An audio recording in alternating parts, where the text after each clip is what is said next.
goddamn right.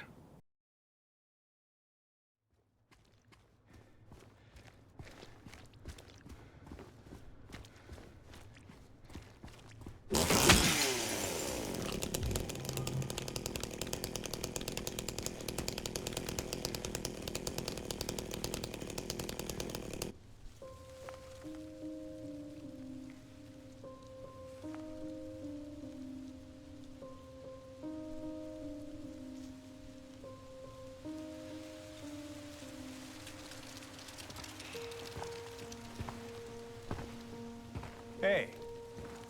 It was you, wasn't it? You're the one who stepped on my hand. Maybe I did. What's a little girl like you doing here anyway? I don't know. What's a big dum-dum like you doing here anyway? Hey, that's not very nice. Didn't your parents teach you any manners?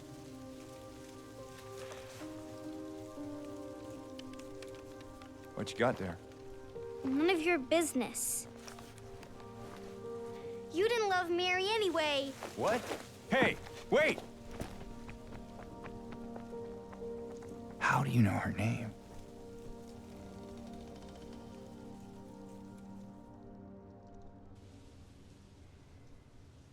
So James is making a little progress. With the help of Laura challenging him. But he still isn't ready to listen fully.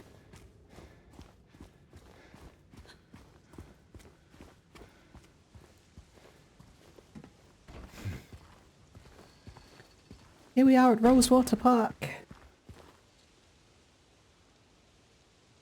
Oh, Rosewater has actually been used for hundreds of years in healing ceremonies and burials. Not sure if it's overly significant, but it's interesting that they called it Rosewater Park with that in mind.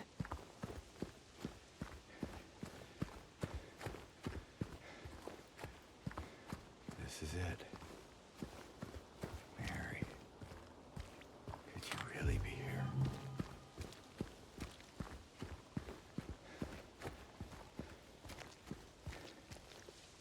Patrick Chester, son of Edward, he fought and died for the people, for liberty, for all of our tomorrows.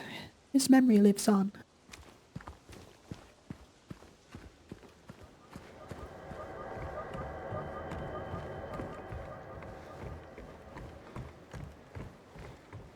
Which reminds me, we need to use the blue gem.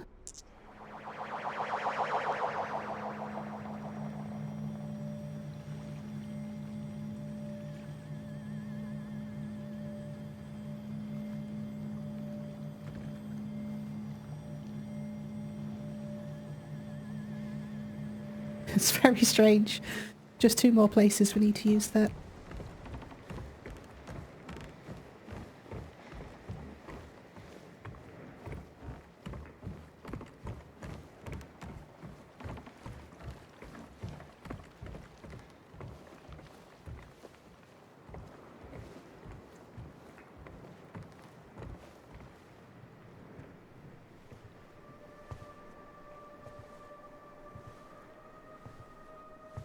Mary?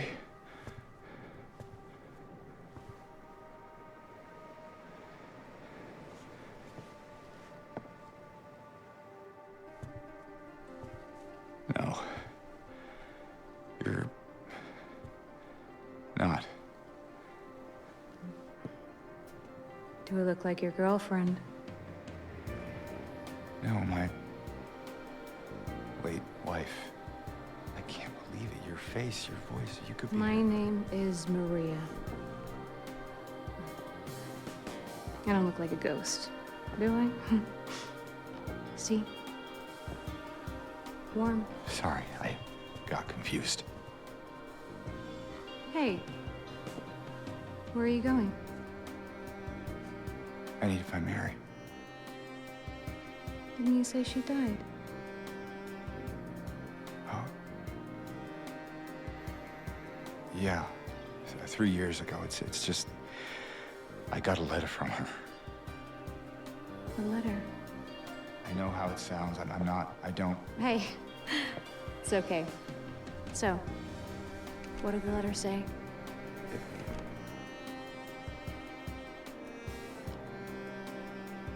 She said she was waiting for me. In our special place. And that's here?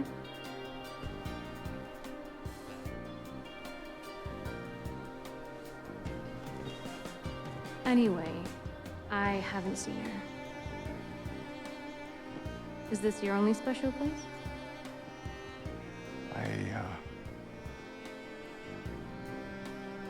I don't know anymore. There was something. I can't quite. Hey! I think I might know. I mean, there's this one place. Not far from here. What kind of place? The kind two lovers might call special. I can show you if you want. Unless you have somewhere else to be. Something else to do. Hey, easy there. I'm just messing with you. Come on. It's this way. You're coming with me? Can't you just tell me where it is? You're just gonna leave me here? Alone? With all these monsters around? No, I just... Is it because I remind you of her? You loved her, didn't you?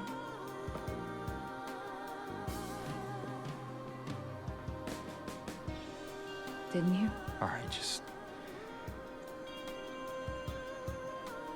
Come on. So it's okay. Yeah.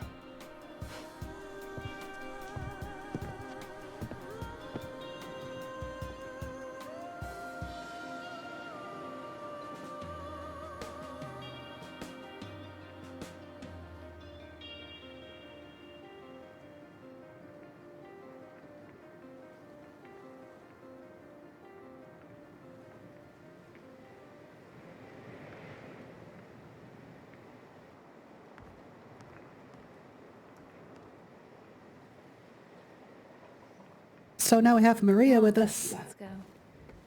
Incidentally, Maria is my mom's name. It's not relevant at all, but it just makes this whole thing always feel a bit more personal to me.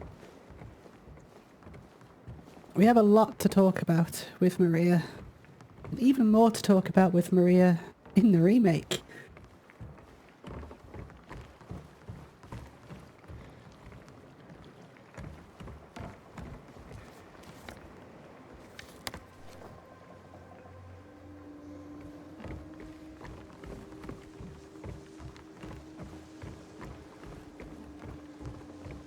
Through here.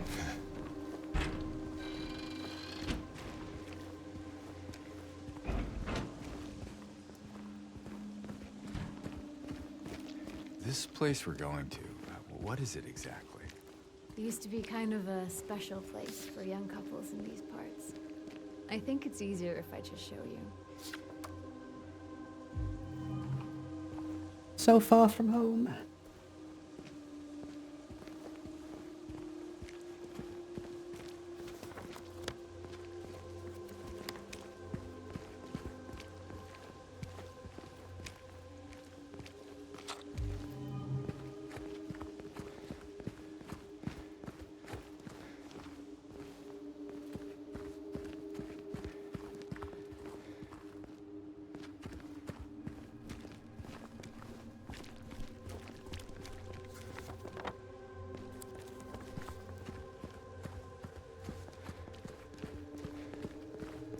There, we can go through the motel.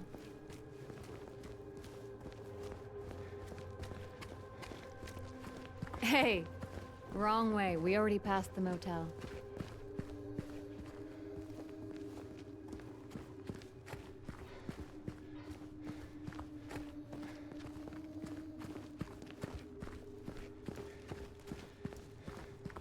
James. Your wife. What was she like? Or is... Sorry, I'm not... That's fine. Why do you ask? Just curious. I'm not sure I want to talk about it. Oh, come on. You said we looked alike? At least give me something. Well, she liked to play the piano. I'm not sure if you're really that much alike. Oh? I don't strike you as the pianist type? Let's just leave it. Sure, James. So I'm recording this little bit in post because I just want to talk over the gameplay because there's a lot. There's a lot that I need to ramble about. So we're being followed around by Maria now, and Maria is essentially a representative of the divine feminine. James? James is searching for the feminine aspect of himself. The divine feminine. He's now met this woman who looks exactly like his wife, only a little more promiscuous. That is to say, a lot of our ideals for the divine feminine come from our mothers.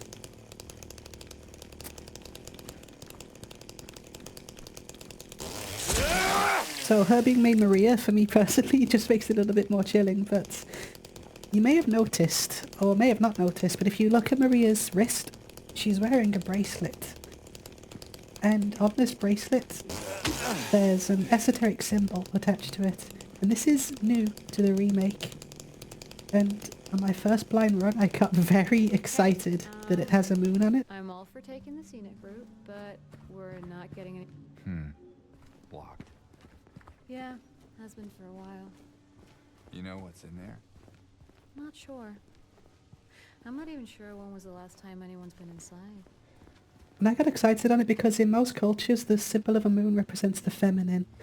Which, considering my reading of Silent Hill 2, is huge. It's very validating, but then I looked at the video again and noticed it's not just a moon. It's a crescent moon with a cross underneath, which is such a tiny detail in this game that Oh, God. is actually enough to add even more pages to this nightmare essay. Doesn't make much difference now. Yeah.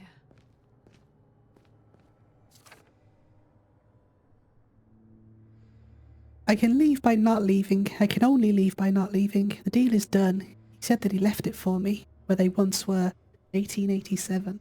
So this is a new note. This is a New Game Plus note, I think.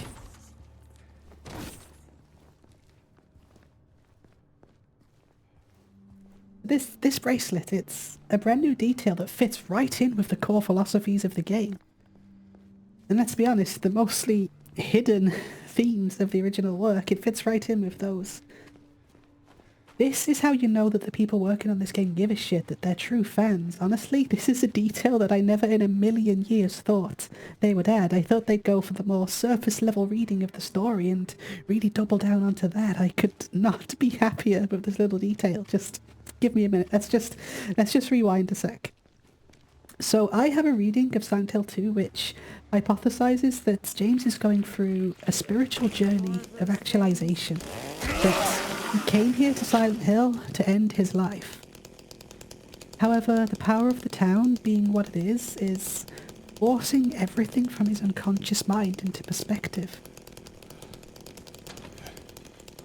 James's unconscious mind could actually help him find his peace, if he's willing to listen. This is depicted through symbolic and esoteric challenges relating to spiritual alchemy. That's my hypothesis of Silent Hill 2. But look, this bracelet that Maria is wearing, that charm, that esoteric symbol on her wrist, it's a real thing. It's an astrological symbol called Black Moon Lilith. You know, you can wait outside if you want. I'll just look around the place. Wait, Why Amy, would I didn't you wanna refer wait to outside? Lilith right at the beginning of this playthrough? You know, that Hebrew demon? I thought you... Yeah, I did. It's the same Lilith. If you don't It's want me to Maria. know more, you can just say it. The hands fashioned and made her. It's not that. Just hold on a sec. This whole video is about to be derailed because this is huge, okay? Just look.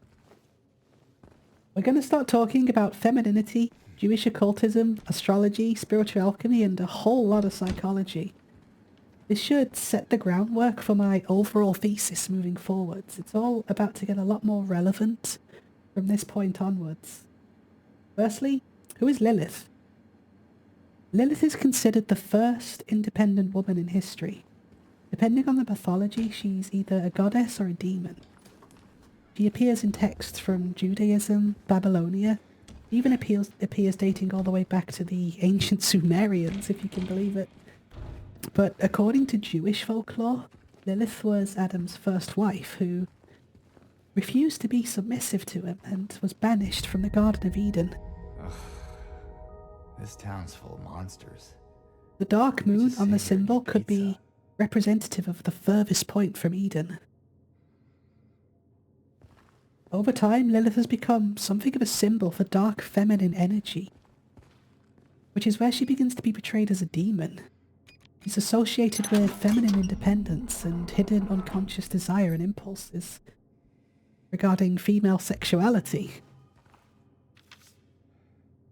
Now look at Maria, and look at what Maria represents. This symbol itself has come to take on an astrological meaning too, showing one's potential for independence, self-healing, and, wait for it, spiritual growth. For this to fully make sense, we need to understand what Maria is, but we aren't quite there yet, so let's put a pin in that for now. We will be returning to that later on. So, what's all this stuff about femininity, and why do I keep banging on about the moon? Well, like I said, James is searching for the feminine aspect of himself. Silver, the moon, the divine feminine, the feminine aspect of the self that must be integrated into ourselves along with the masculine to achieve peace.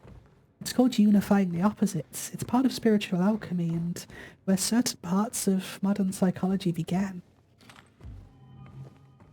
To explain spiritual alchemy, you have to understand that your spiritual self is trapped. It's trapped inside of you by the unrefined parts of your psyche. There are self-destructive elements of your personality that live really deep inside of you. It would be in your best interest to let go of these traits. Let go of your ego, self-doubt, stubbornness, and self-sabotaging behavior. To put it all aside and find out what is underneath. To reconcile all the negative aspects of your personality and combine them with the good aspects of your personality so that you can live freely. The hardest person to make peace with is yourself.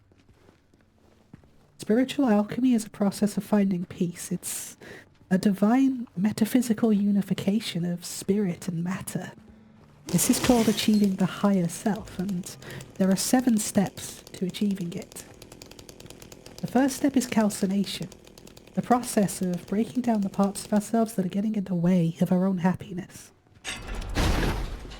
The second step is dissolution. Dissolution of the self or the ego. Developing spiritual maturity and emotional intelligence enough to identify negative aspects that are living inside of us. The third part is separation. Separating the parts of the self that help us grow and discarding those that don't. The fourth step is conjunction, which is where the unconscious and the conscious combine. The fifth step is fermentation, where we test the newly integrated self. Then comes distillation as the 6th step, which is purification of the spirit, freeing it from any destructive aspects of our ego. And then finally, coagulation, rebis. Unification of the opposites, a total combining of matter and spirit, inner and outer, good and evil, masculine and feminine. In order to do this, you have to delve deep into the unconscious and bring it to the surface. Carl Jung referred to this as delving into the darkness so that you can see the light. The scary part is having to find out just how far into the darkness that you're willing to go, and what might be on the other side. One of the reasons that Silent Hill seems so concerned with mirror imagery, the normal world versus the other world, light and dark, masculine and feminine, is because there's an understanding here that the protagonists are trying to unify this within themselves. Each protagonist is searching for something or someone, something that will bring them happiness or closure or peace. And they do this through delving deep into the unconscious mind to better understand and unify the opposites within themselves. You have to listen to what your unconscious mind is telling you, even if you don't like what it has to say. To quote Carl Jung, until you make the unconscious conscious, it will control your life, and you will call it fate. You're gone. For now. An Eastern understanding and symbol for this is the yin-yang symbol, which you may already understand as a symbol of peace, but not know why. Well, this is why. Yin is the dark, lunar, feminine energy. On the bottom right, and on the top left is yang, the white, solar, masculine energy. Inner peace being a unification of both. They're opposing but independent energies. It's theorized that we strive to unite both of these energies within ourselves. It's a pretty big component of Jungian psychology. This idea crops up again and again throughout human history and religion, and formed an early understanding of psychology as we know it. All of this is integral to understanding my overall analysis of Silent Hill as a franchise in Yeah, general. it's fine. Just give me a minute. Silent Hill 2 is a psychological horror game. It is a Jungian psychological horror game. You okay in there? Can you let me in? We've seen elements of this already in the story up until this point, but I didn't want to open the series with this because I think it would have been too heavy an intro, but from this part of the game moving forwards, it all becomes a bit more overt, starting here with the introduction of Maria.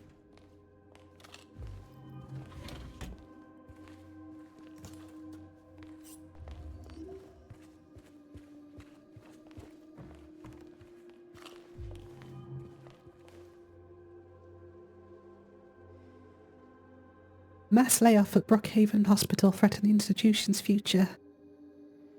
So I think all of this is just to kind of explain that Brookhaven Hospital is a psychiatric institution. And it's one of many psychiatric institutions if you want to get into the games that were released after Silent Hill 2.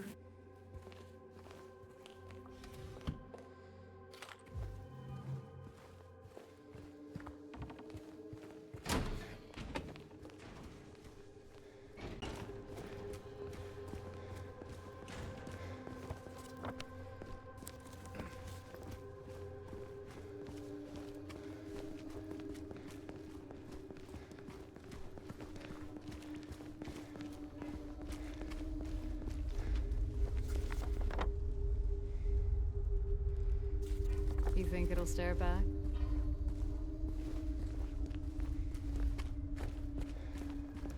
Not getting through here. No reason to.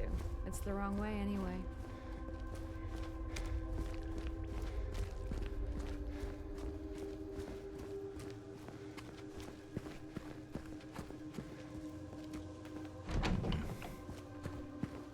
You ever stayed in a place like this?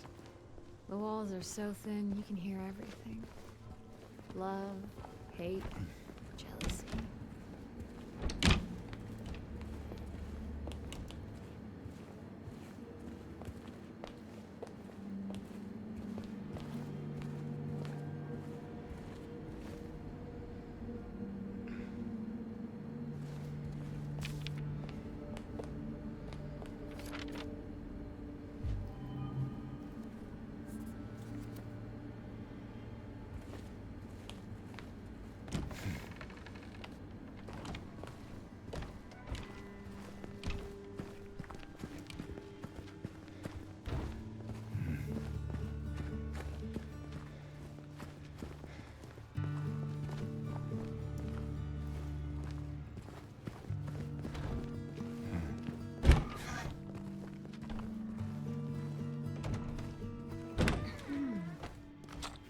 Cozy. This room. There's something wrong with it. I think we should leave. Oh, loosen up, James. It sure beats running around with those monsters out there. So sure.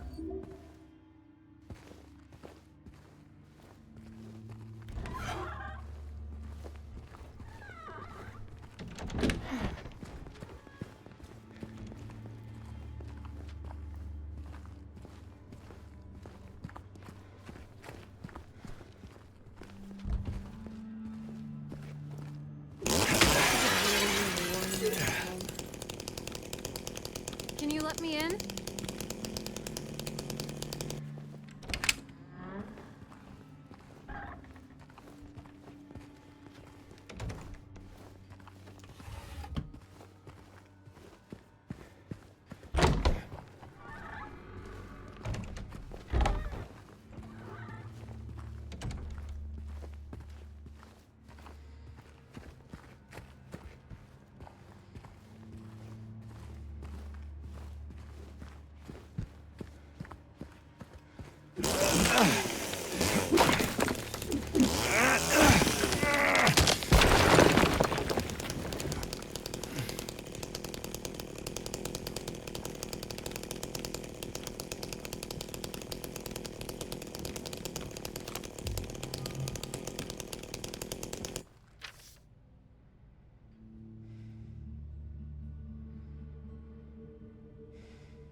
Hey, you think I'd look good in this one? Sure. Not quite the ringing endorsement, but hey, I'll take it.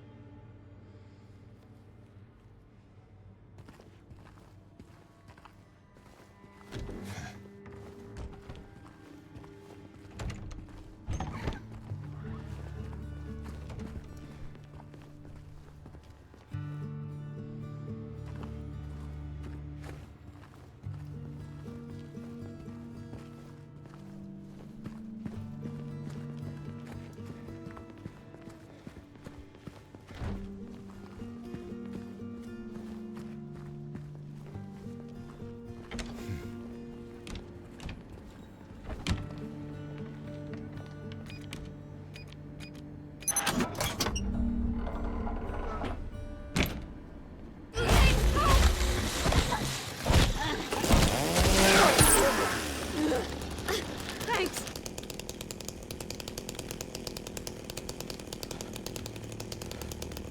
I do feel like launching yourself at it with a chainsaw while it's holding onto Maria was probably a bad choice. I think you just saved my life back there. Glad I did. Yeah. So am I.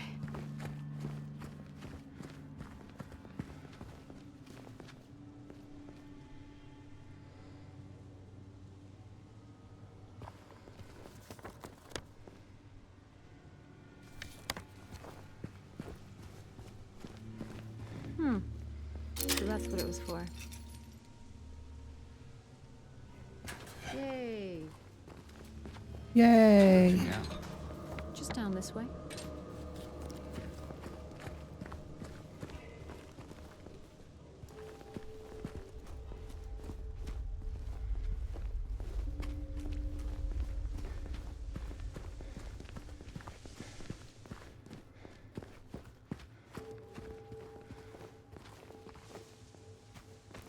So on my first playthrough of this game, I called it that the white chrism would be here. And I was correct.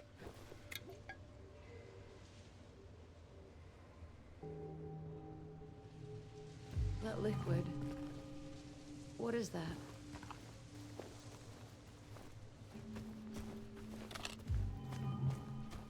It's really interesting that they put the Baldwin mention in. It's used from Born from a Wish scenario in the original, where you play as Maria. You have to collect some of the items for the rebirth ending because, well, I won't spoil it because I imagine they're going to remake it at some point. So Is everything all right? I Yeah, it's just... This place just gives me the creeps. I'm not sure why. You ever been inside? I'm not sure. It does feel familiar somehow. Like a bad memory. It's nothing, really. I mean, I hope they remake the Baldwin Mansion stuff anyway. That'd be cool.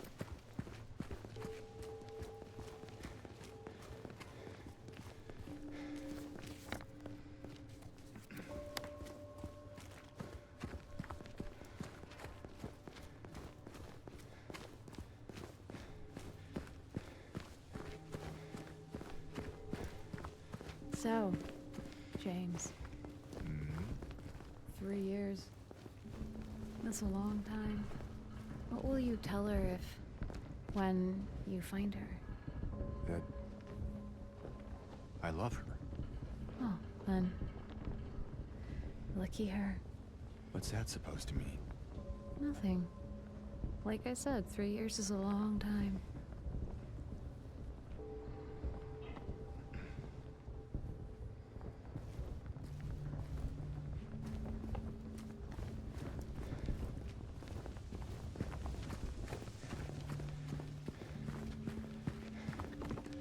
Of course, we find out later on that it hasn't been 3 years. In my mind, it's probably been... Oh, I couldn't put an exact time on it, but it probably hasn't been very long at all since James killed his wife. I always had the impression he did it and then kind of immediately drove to Silent Hill with her body in the car.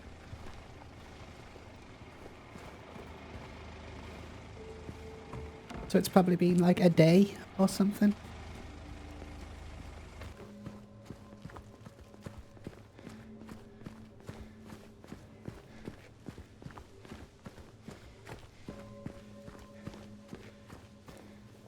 This gate has a bone on it. I think I know where this leads.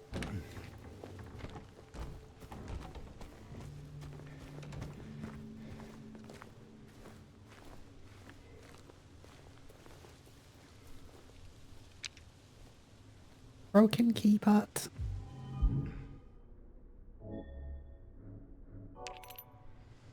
It gets us the dog key. I wonder what ending that possibly unlocks.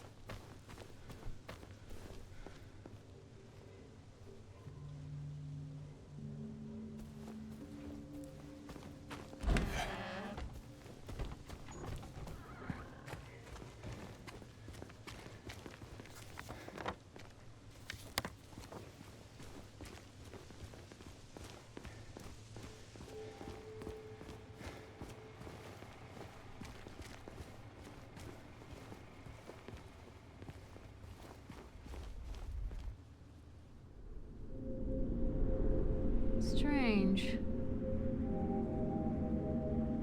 This should not be here. Well, it is. So, what now? Now we look for another way.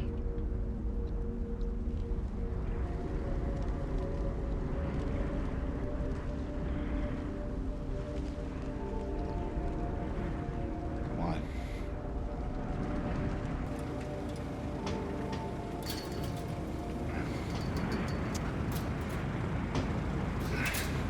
James?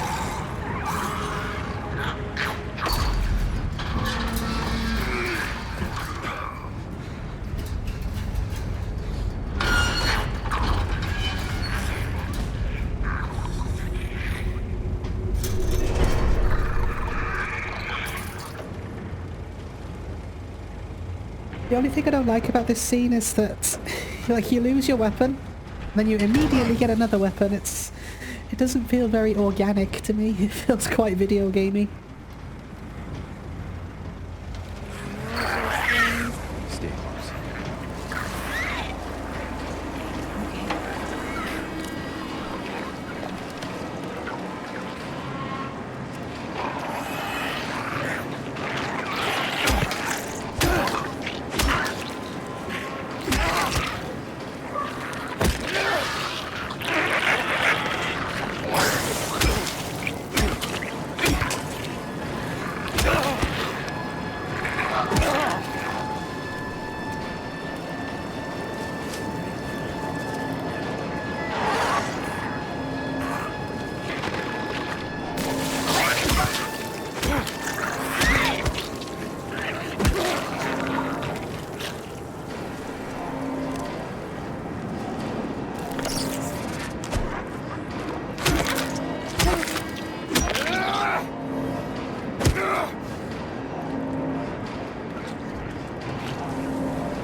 Ready to kill it. Number 12.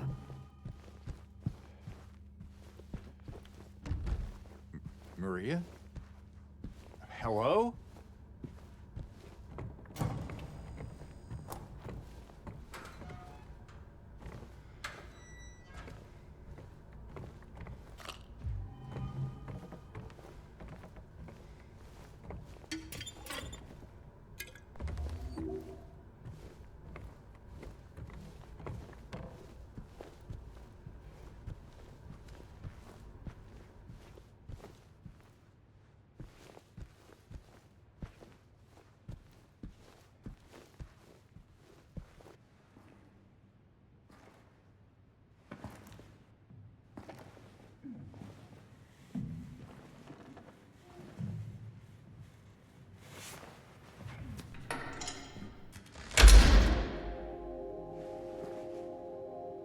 Maria?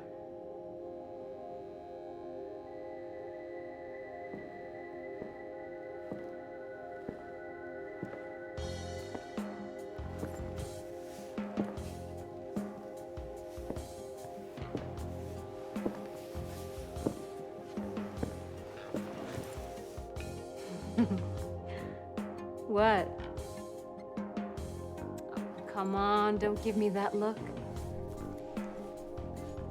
I was just kidding. What is this? Is this a special place you met? Don't be silly. Just have to go through and out the front.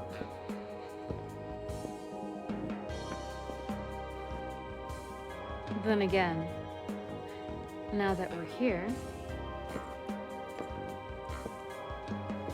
can't we stay? Just for a little while. Catch our breath before we head back out there. I don't have time to take a break. Mary could be out there, waiting for me. I know. It's just... this place, this whole thing, it's like a nightmare. I just wanted to get away from it, even for a second. I'm sorry. No, it's fine. Sorry, I didn't mean to. I guess this place is getting to me, too.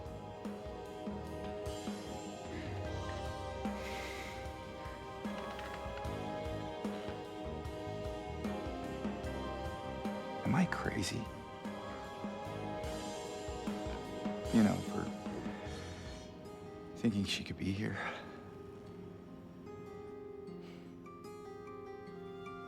Crazy is one word for it, I guess. I can think of another. What's that? Hopeful. Well, that's a nicer way of putting it.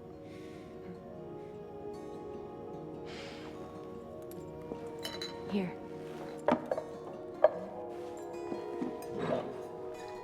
What are you doing? Something to take the edge off.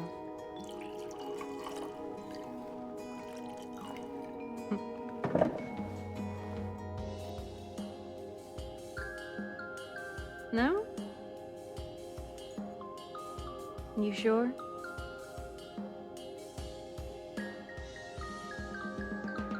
Fine. Be that way. Here's to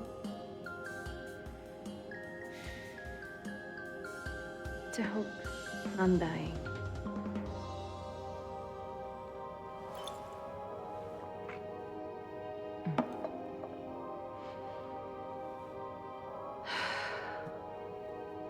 We should probably get going. Fine.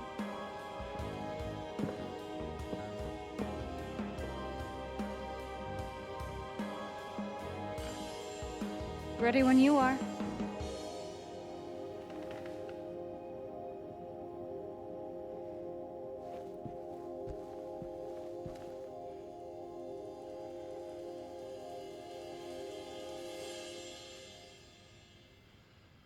So this is Heaven's Night, the strip club in Silent Hill where Maria works.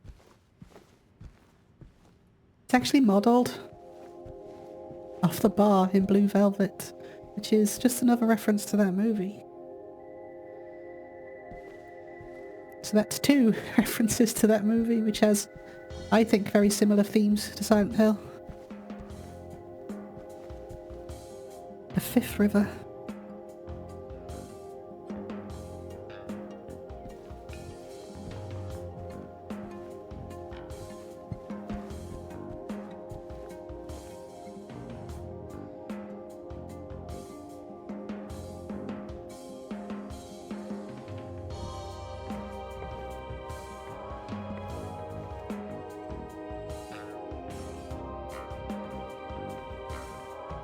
Pretty easy to see how a place like this would represent the feminine.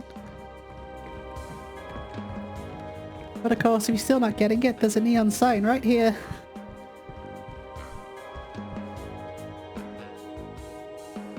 It's the female form with the words paradise above it, just in case you're not quite getting it just yet. I like how the curve has, the sign has a little curve on her tummy too. If you look closely at Maria's character model, she has the same.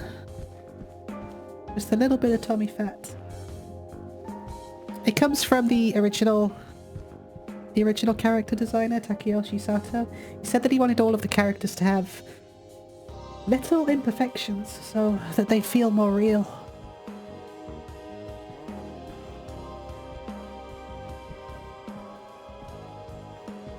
Let me know when you want to move on. Let's go. Alright then. Come on.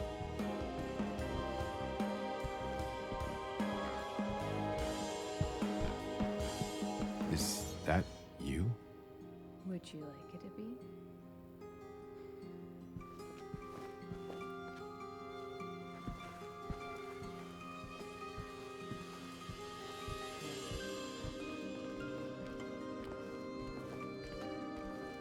I think that's the closest thing to respite we're gonna get in Silent Hill.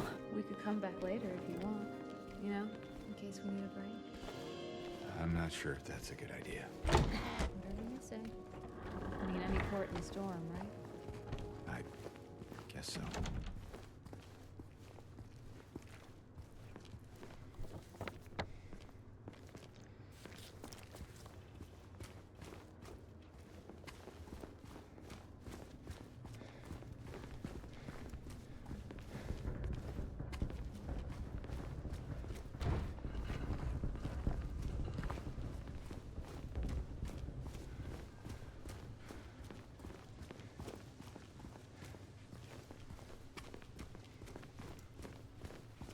Okay, it's not far now.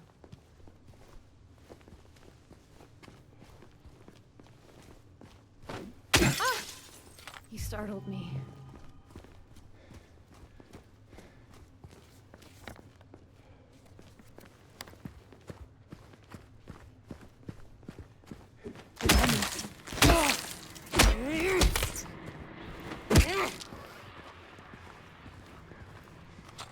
Okay, enough dilly-dally. Let's head over to Moonlight Grove. We told a little bedtime story.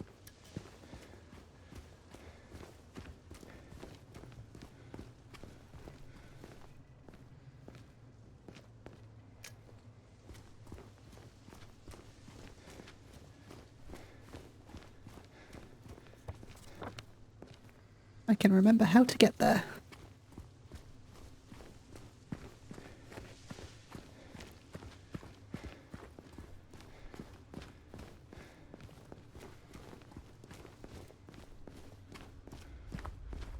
Look, we're on the other side of that chasm. Some detour. But hey, at least we're here. Here meaning where exactly? Come on, you'll find out.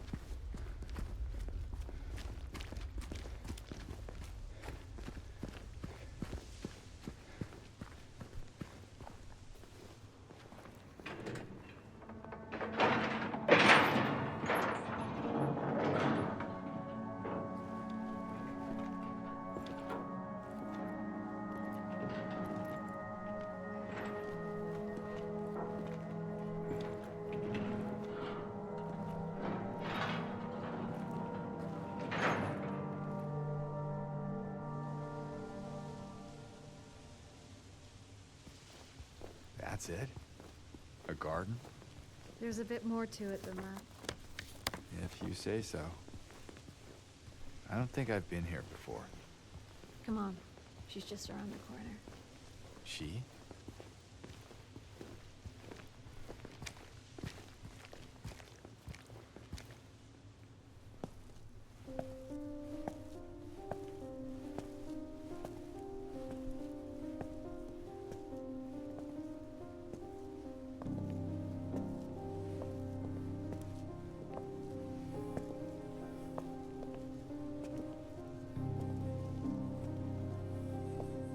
Who is she?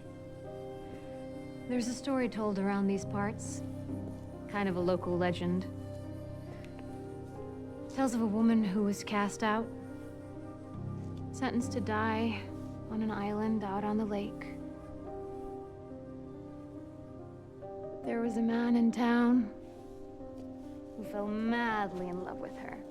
And every night, he would sneak out, row across the lake, bringing her food and company. And every night, she would stand there on the shore, holding a lit candle to help him find his way.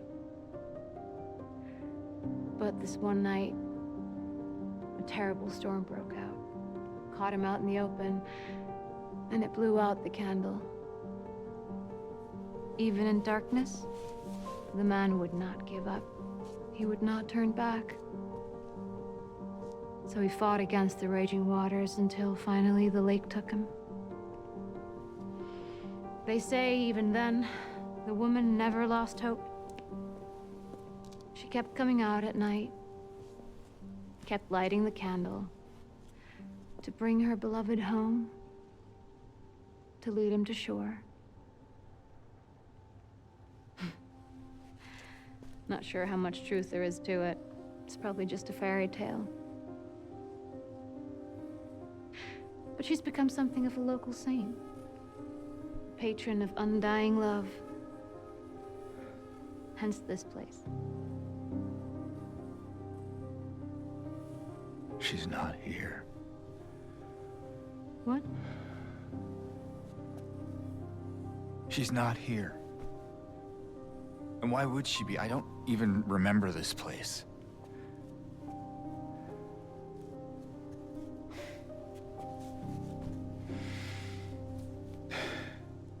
This was a mistake. I shouldn't have come here.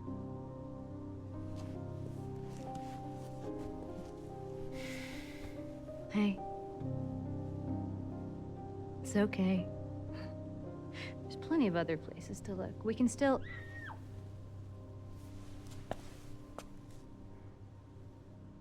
Come on.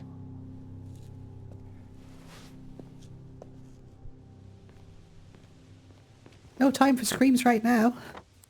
Gotta explore, make sure I don't miss anything.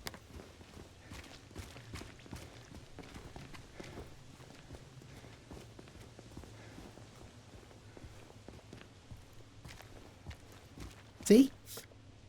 Church entrance. Number 5. And someone's groceries.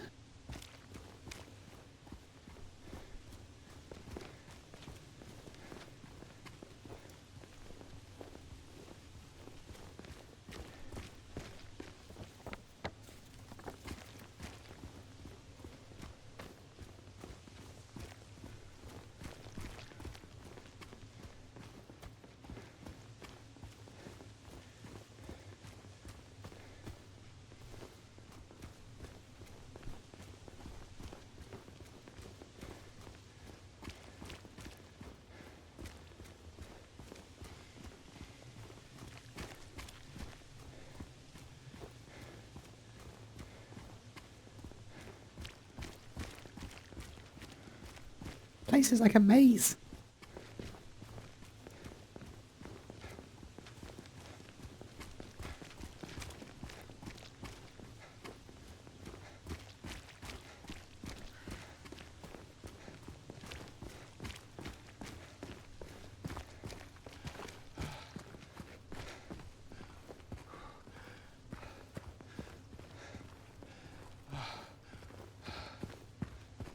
think it came from inside the theater.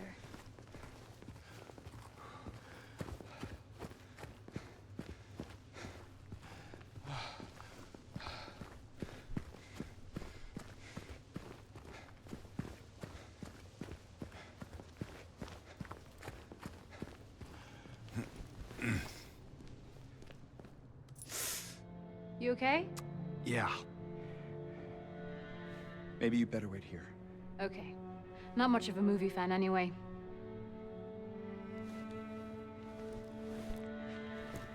And James, Yeah. be careful in there. Yeah.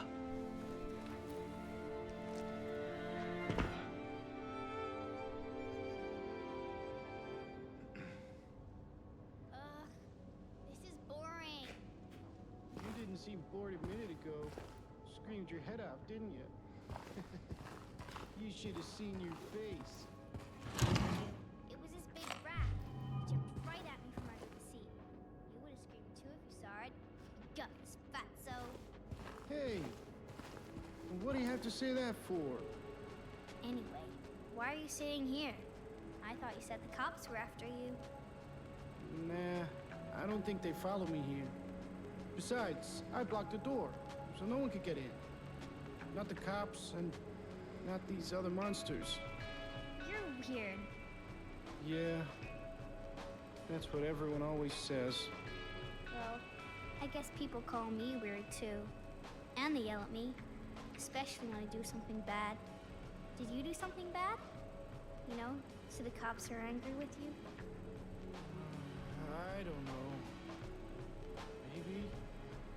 So why don't you just say you're sorry? It always works for me. They wouldn't listen. Nobody ever listens. Small elements of perception too in what Laura's saying. The sense that Did you hear that too? Eddie mentioned monsters and she's just like, why are you weird? It's very heavily hinted at that Laura can't see the monsters. Really similar to what I was talking about in the apartment building with Angela. I think that everyone's experiencing Silent Hill just a little bit differently.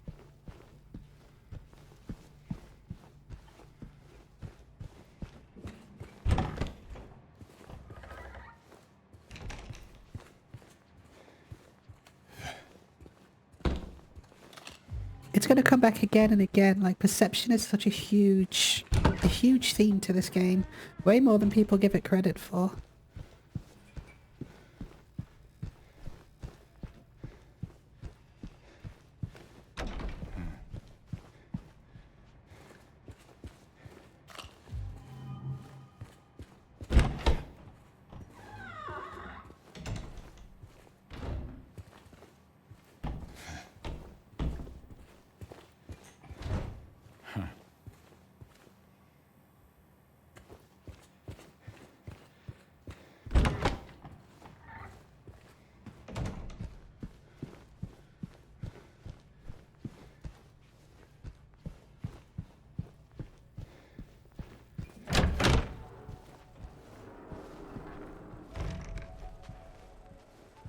If I was going to hide something, I'd hide it down one of these aisles.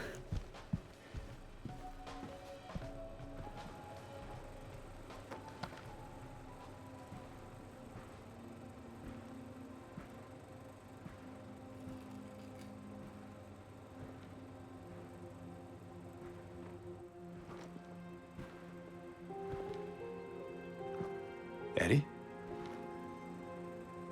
Oh. You're, James. We met back at the apartment building. yeah, I remember.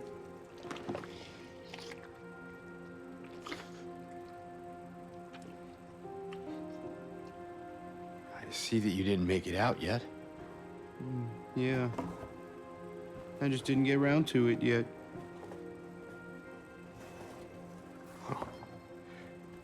At least you got your appetite back.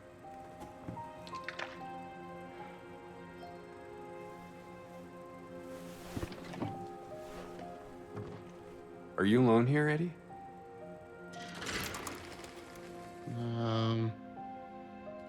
No.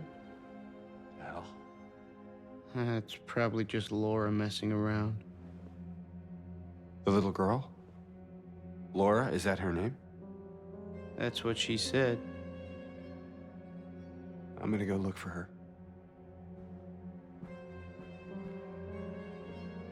You coming? Now you want me to come with you? Never mind.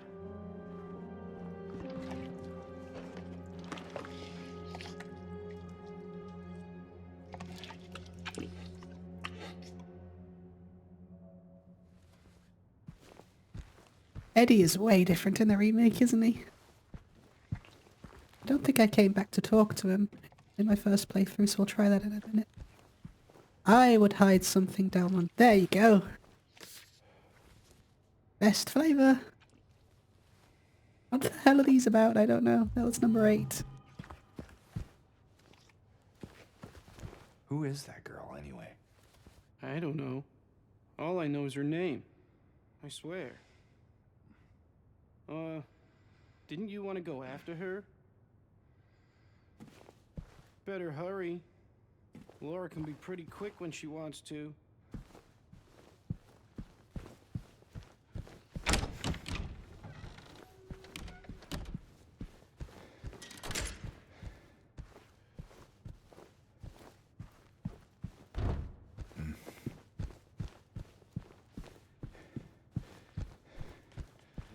Laura?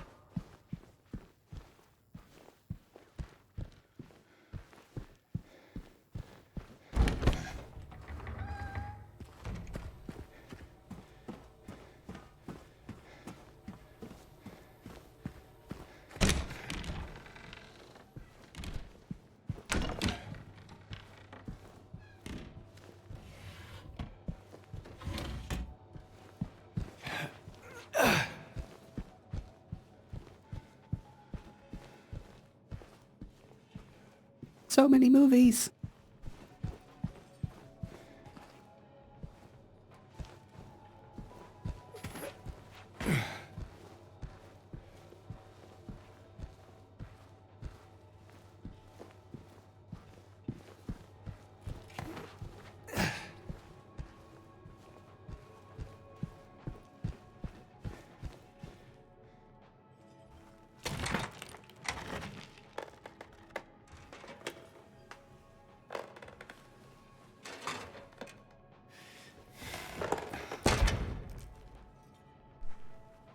Hey!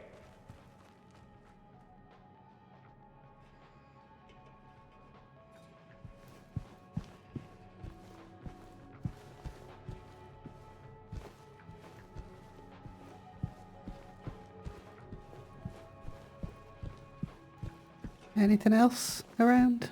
Nope.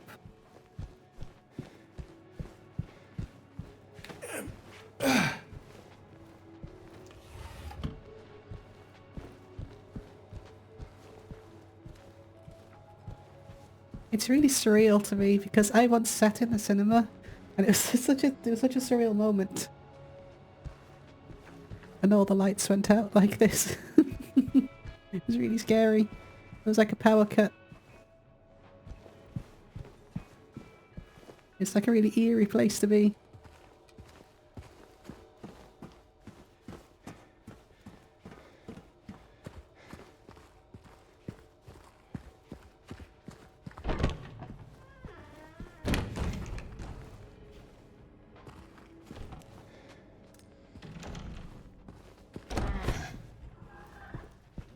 Laura, stop! It's dangerous!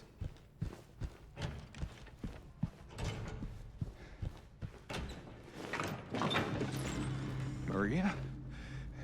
Did you see the little girl? Yeah, I tried to stop her, but she went that way. We can still catch her.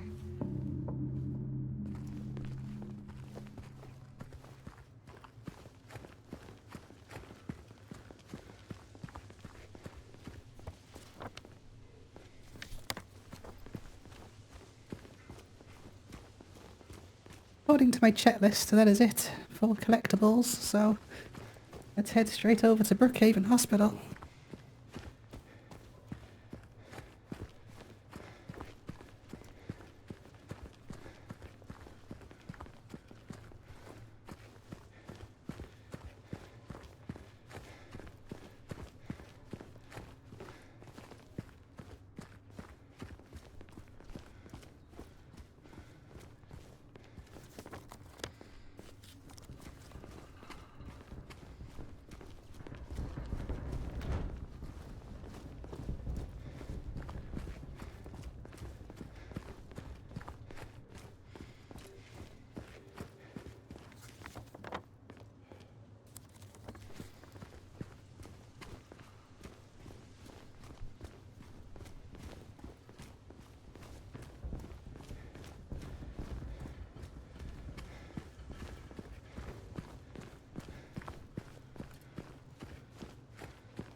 James, look.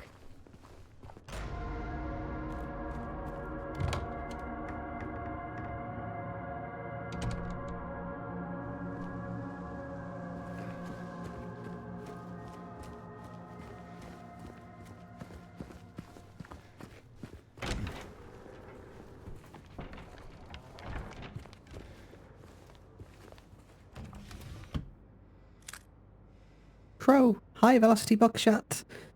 Shotgun shells. We won't be using those at all, I don't think. Is that a gun cabinet? In a hospital? Yeah, but it's empty. Somehow that seems worse. It does, doesn't it? But this is a mental hospital, which makes it even worse. Alright, let's find the map. Map is here. Cool, let's find the save point. Where did she go? I don't know. Let's look around.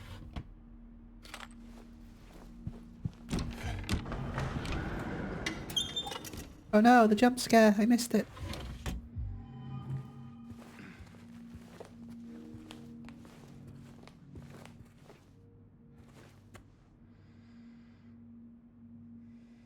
The director requested the files of 3 crucial patients. You know which ones. Would you please bring them to his office?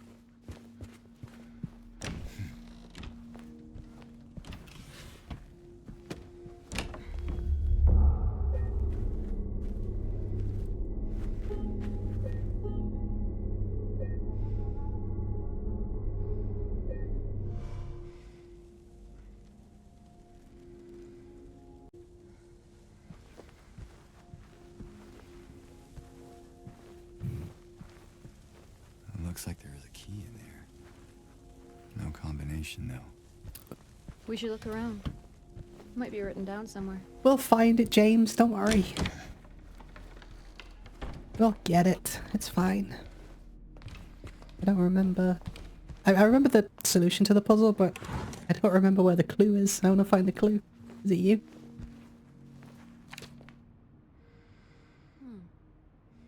Key locker note.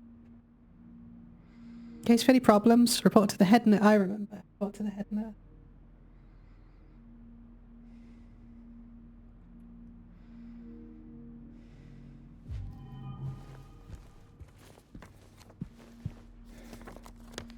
To exam room 3, I guess. Yeah, I love the sunset vibe that you get at the start of Brookhaven Hospital, how it just gradually turns to night.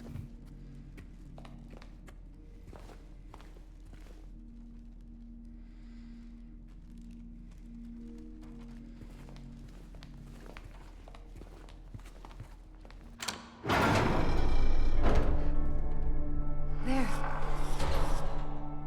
Laura! Wait! It's okay. We don't want to hurt you.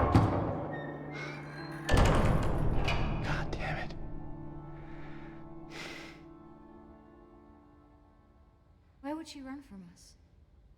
I don't think she likes me very much. But why? I don't know. Of course, the wolf here is representative of James and the way that Laura sees him. Mary's gone. It's just the wolf remaining.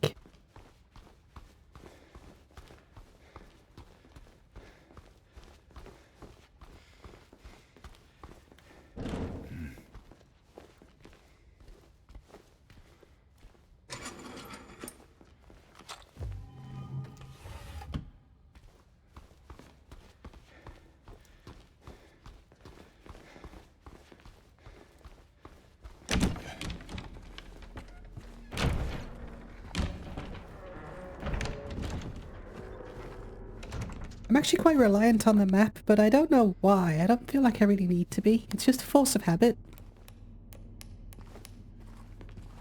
Because everything's so well labelled, like realistically well labelled, that you could actually find your way around these environments without the map, if you were that way inclined.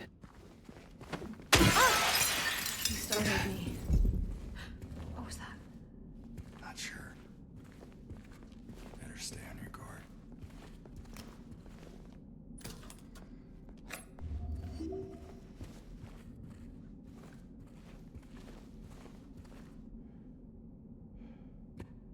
I do love the environments on this game. The attention to detail is really, really well done.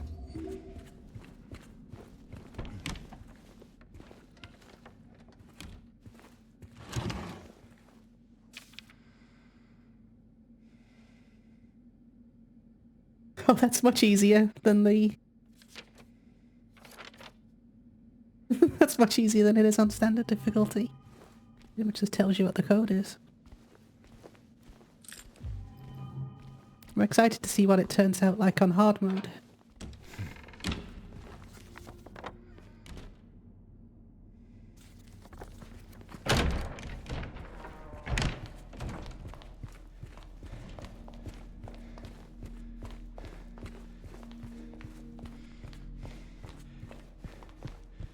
Oh, where's the nurse photo? Here. 7.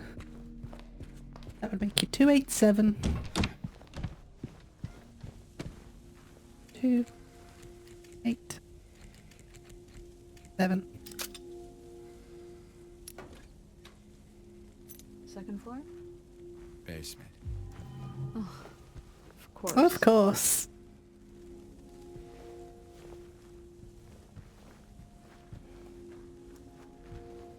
I remember the basement. It's not very nice down there.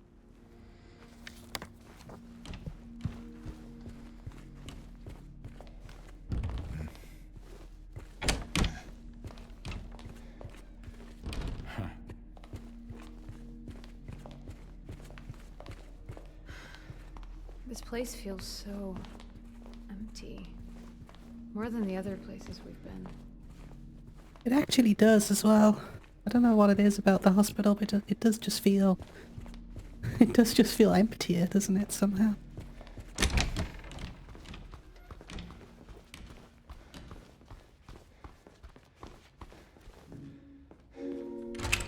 Oh, I haven't expected the dog key yet, have I? No idea where to use it. The observation room in the hotel, James. Don't worry, I know.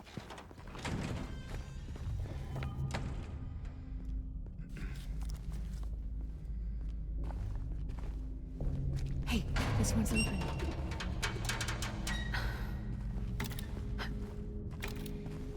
Nope. Doesn't work.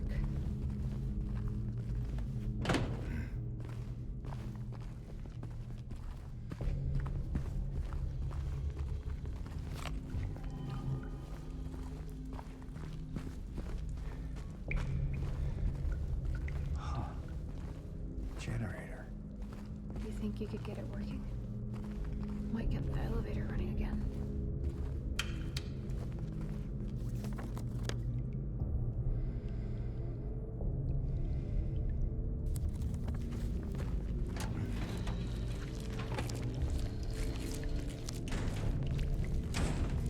Carefully. look around.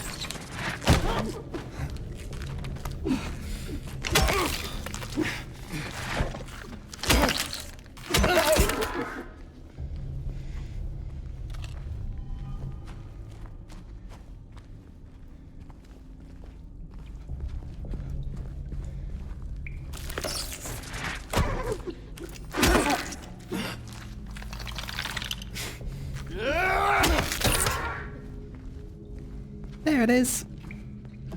Part 1.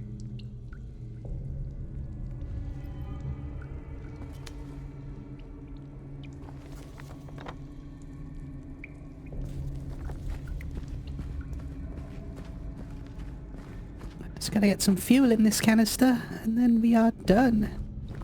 I think. Maybe. In there, I think.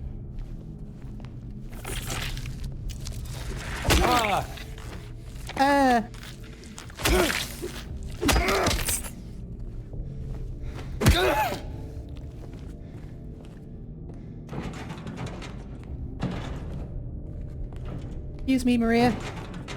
Can you move out the way, please?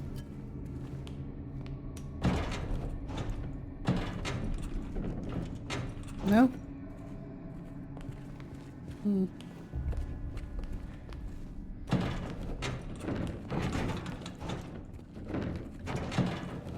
There we go.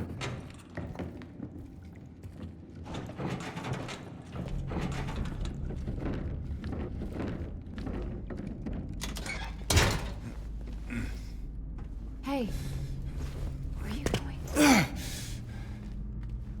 Don't worry. I'll be right back. You better.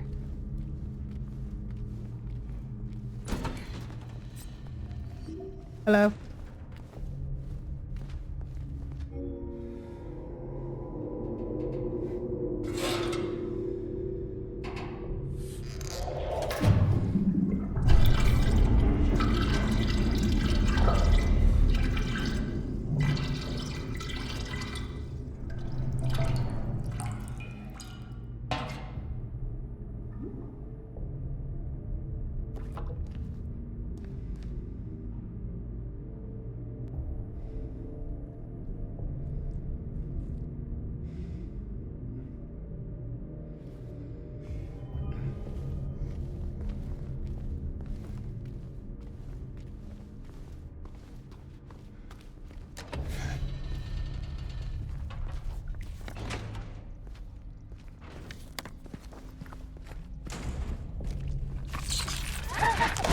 More of this thing. Don't sound too fed up, Maria.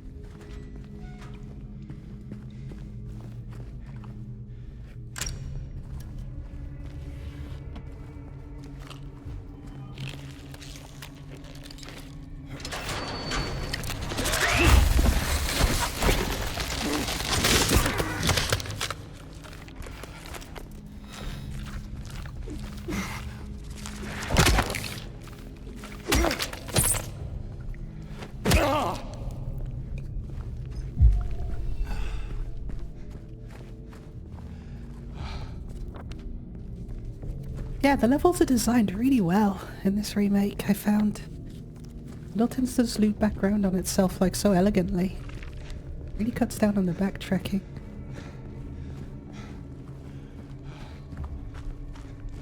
I never really saw the backtracking as much of a problem in survival horror games, but still, to be commended.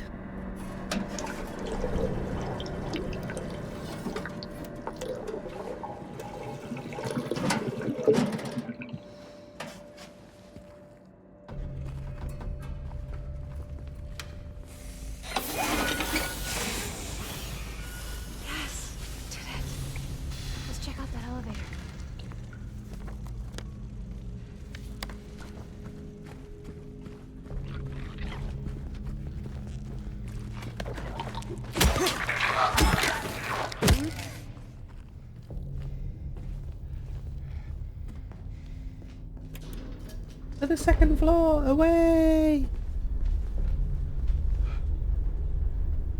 I think they're gone. For now.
okay? I'm sorry. That's fine. What's going on? Are you hurt? It's nothing. Probably just a hangover.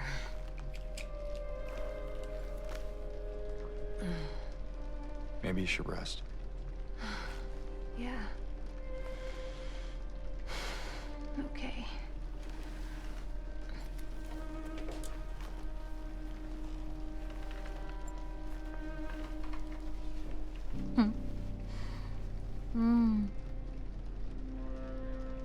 So comfy.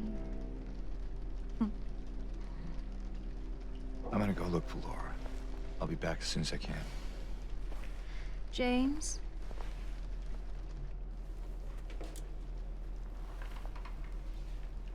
I wanted to ask you.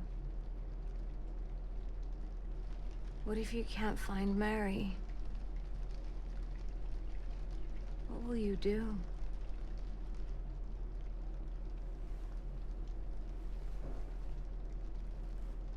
I haven't really thought about that.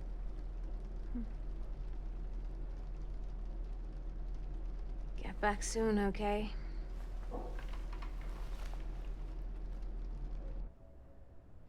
More challenges for James.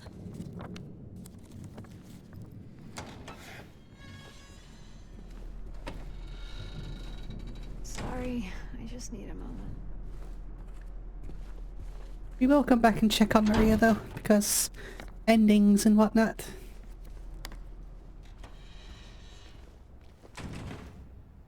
Leave the rest to us. Take care of what matters most. Leave the rest to us. To look at palliative care centre. It's almost like a message to James to just take care of what matters the most. Leave the rest to us. And obviously we're in the palliative care section, which is a nice touch, I think. A nice addition.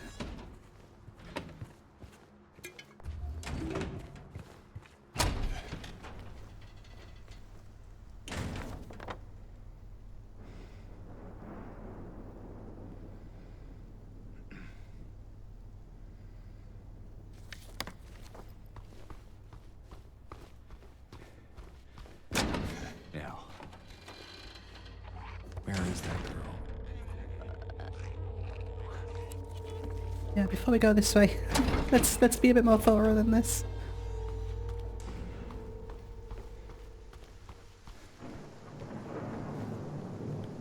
Exactly. Unlock the doors and whatnot.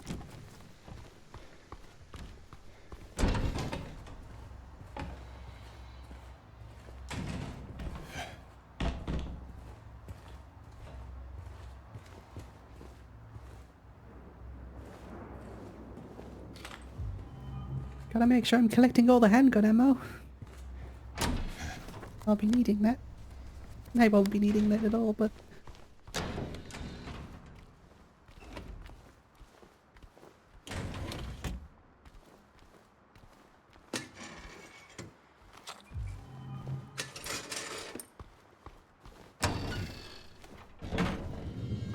like I said, I'm like a magpie. I've gotta I've gotta check everything, explore everything. That's why I'd be terrible at speedrunning this game.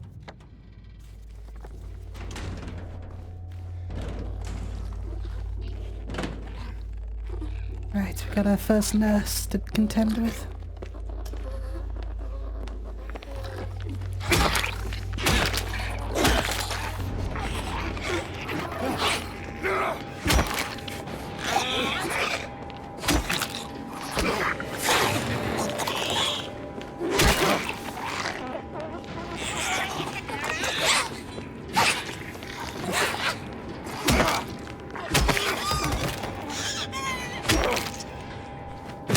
Even on light difficulty, they take a punch, don't they?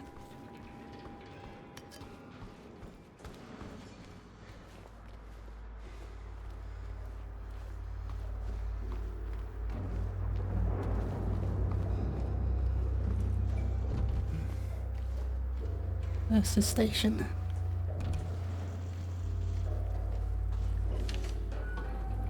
The code has been reset to what we agreed on during yesterday's meeting in the doctor's lounge. Like I said, I don't want anyone writing it down on little pieces of paper for me to find. Be responsible, people.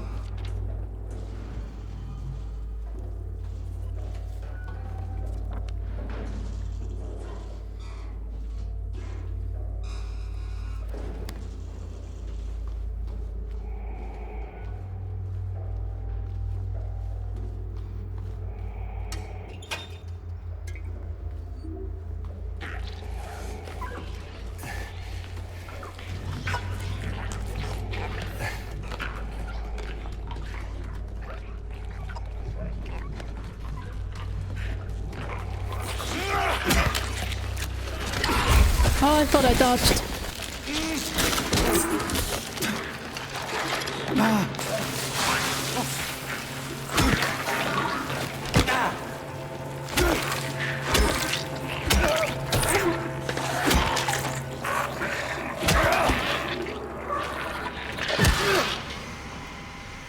Anyone else? No? Good.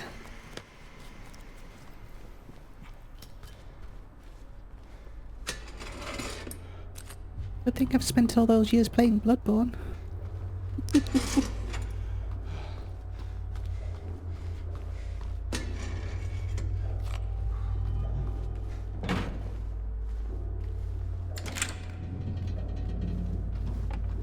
I love all the little touches in this game, like when he unlocks the door, he just pushes the door open just a little bit for you to walk through. Like, I notice things like that in games. I think that kind of attention to detail is really important for immersion.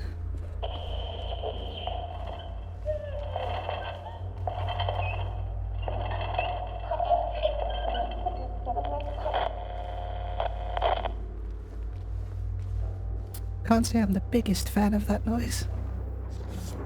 The drawings. 9.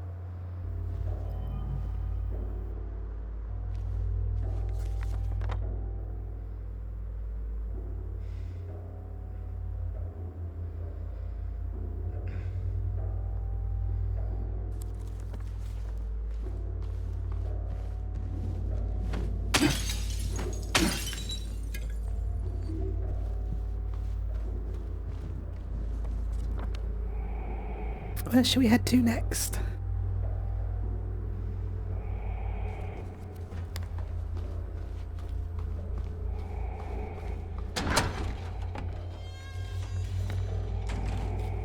Let's see if we can get over here.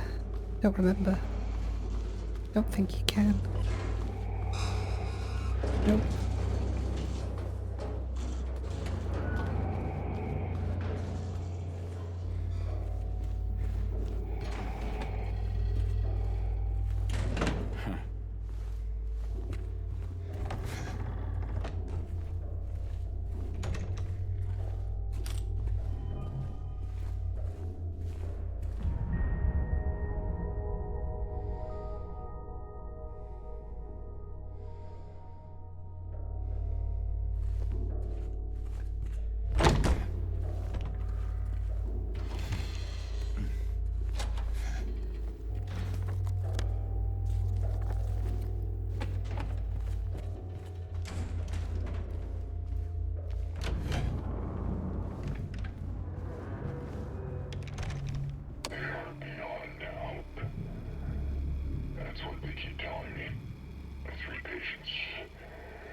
I've got a lot to say about these symbols. A lot to say about these symbols. But we'll talk about it a bit later on.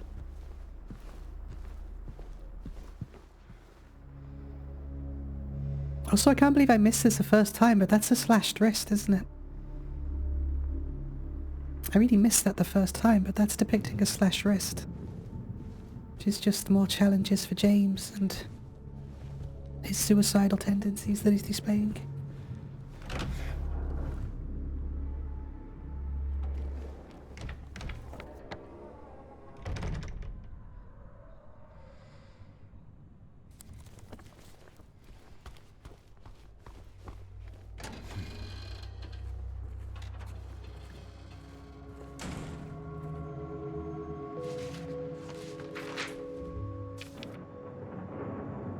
I remember lying in water, empty. Then I felt him stare. He was close, very close. I had to get out, had to get away, but he followed. He kept staring, so I made him stop. Now I'm empty again. Can we go back to the pool?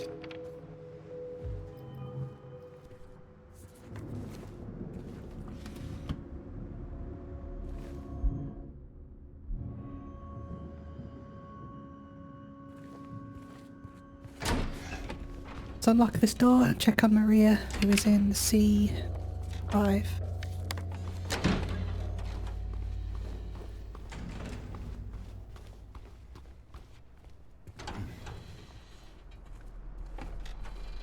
I'm alright. I'm just tired.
One thing I did notice that I didn't really mention in my previous playthrough of this is that they've got red squares on their faces, just like the save points. Again, I've got a theory as to what these red squares actually represent now. But we'll talk about it nearer the end.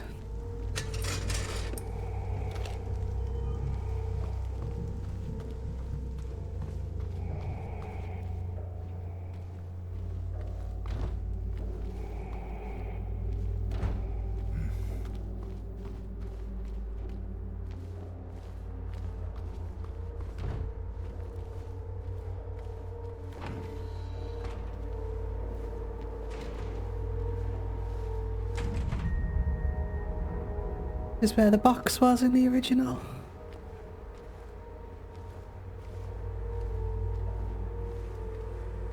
I can't remember what that note said on the wall in the original. I wish I could remember.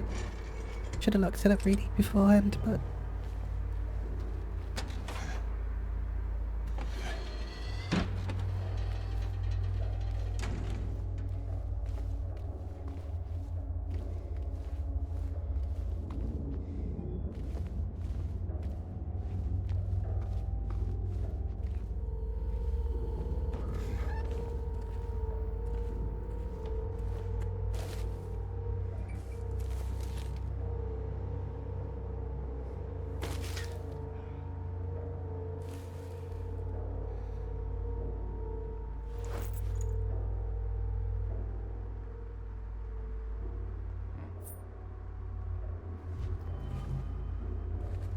I also get another gun that I'm never going to use.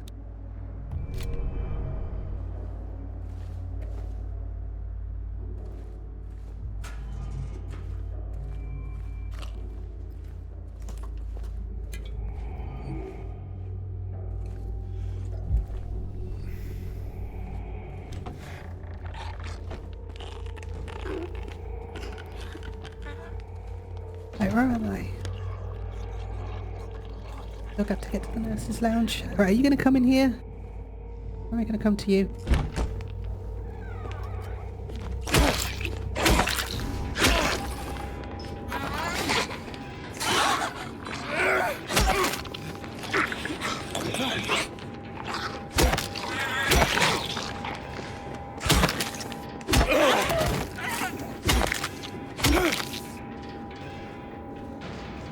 Definitely got the hang of the combat now, at least. It only took 2.5 playthroughs. Sorry, 1.5 playthroughs, should I say.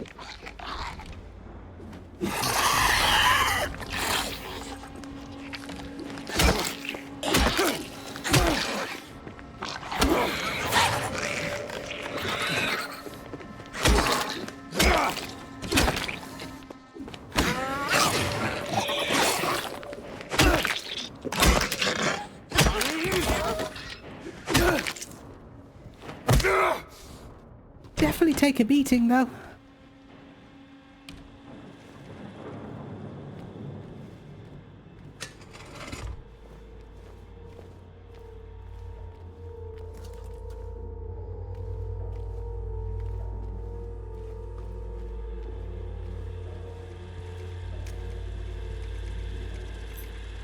L1 room key.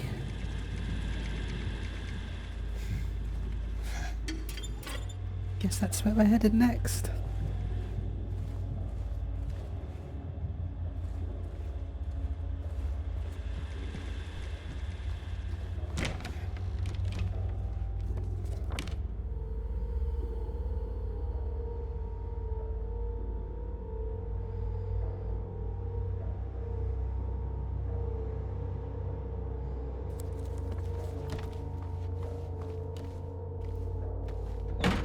Before we do that though, let's unlock the door.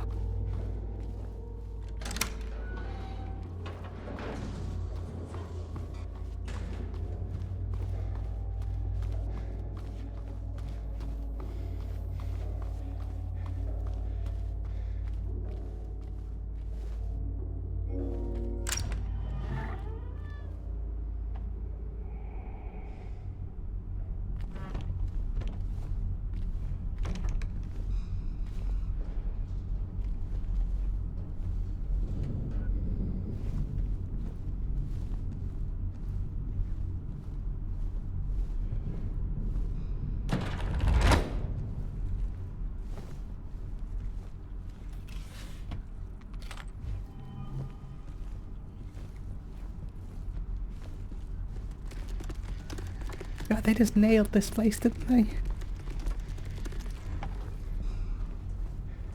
They nailed the spook factor.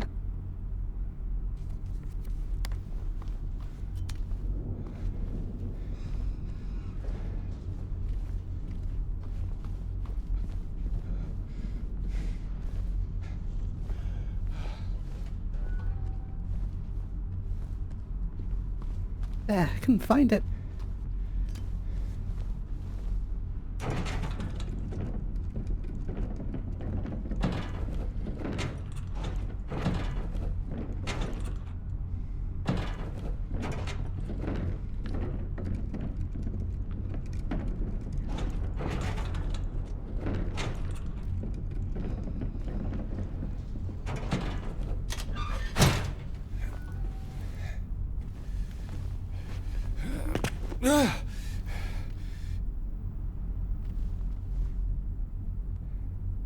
They brought in the girl today. Poor thing hasn't said a word. She just sits there, head in her hands, sobbing and quivering. I moved her to the corner bed. She seems to have calmed down a bit. She even smiled at me, I think.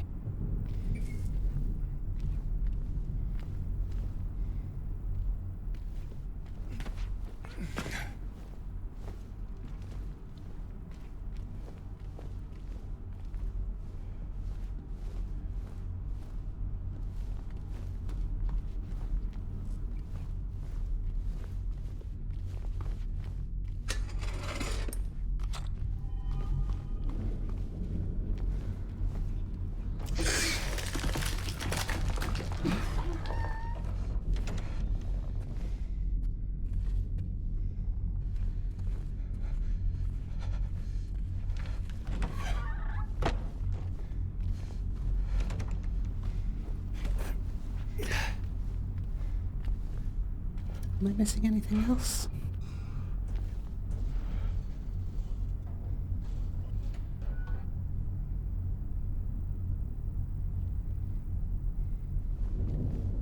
Don't think so.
Why won't they help me?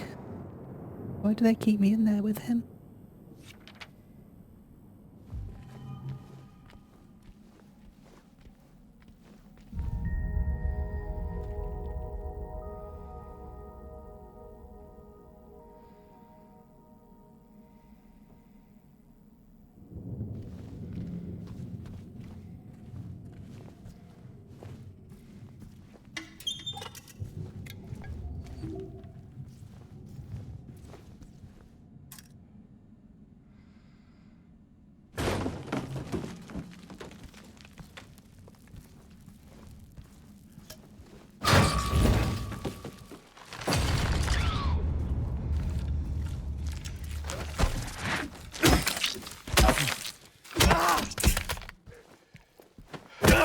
I'm not scared, you're scared.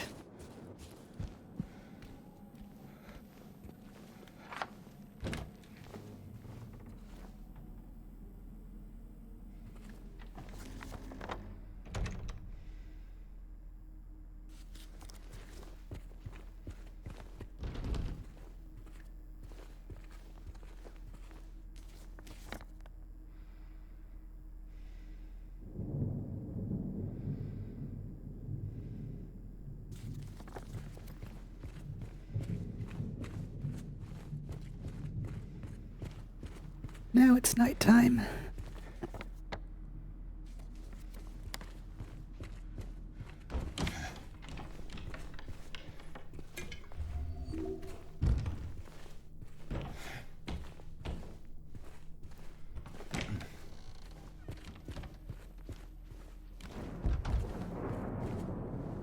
No key for that yet.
Hey. Any luck finding Laura? Not yet. How are you holding up? I'll be okay. Just need a bit more rest.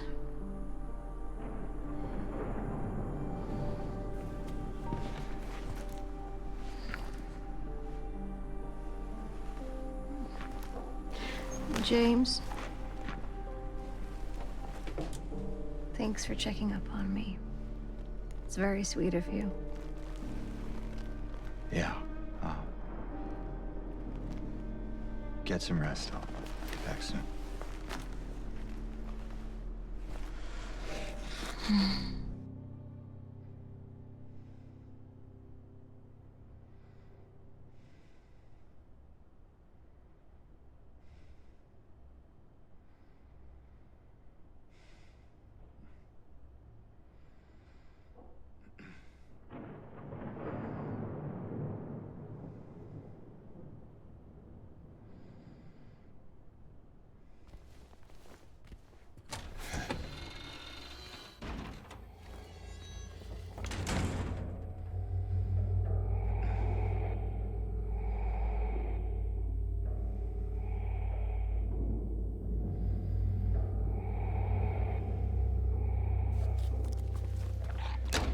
Third floor, I think.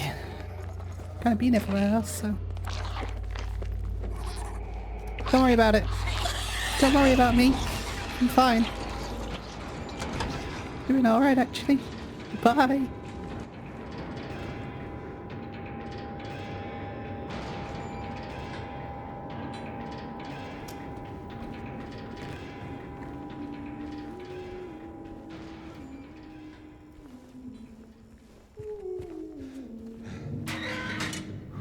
Hey, are you okay?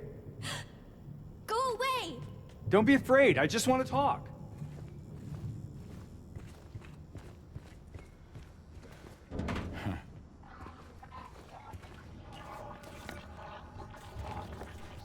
I mean, what year is this set that there's still a hydrotherapy room? Come this way, friend.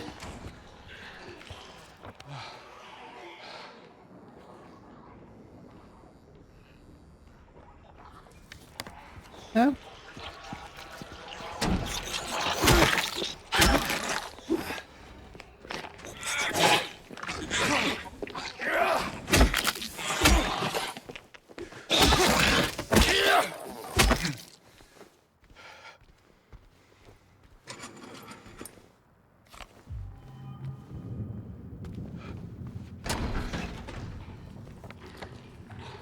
Like, hydrotherapy is a pretty fucked up kind of treatment for people that are mentally ill.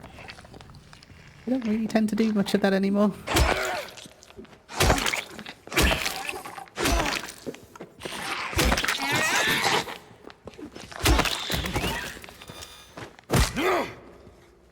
Locked. Of course it's locked.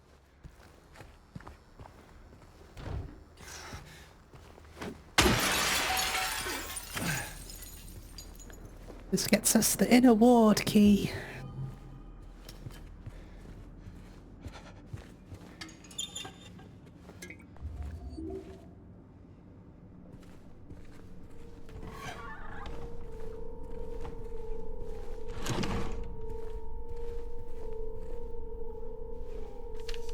Dr. Andrews, we delivered the radiographs you requested. However, it looks like the file was incomplete, as one of the pictures was nowhere to be found.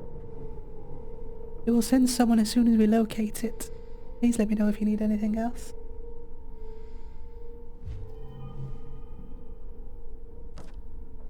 Radiograph of a pelvis.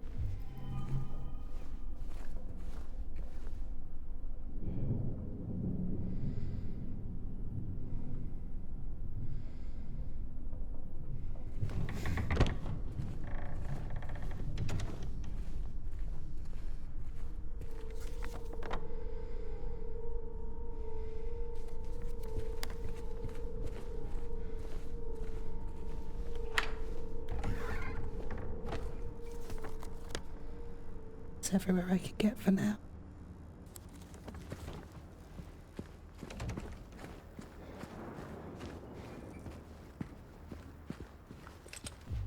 And I know we can't get up to the roof just yet, so let's head back down.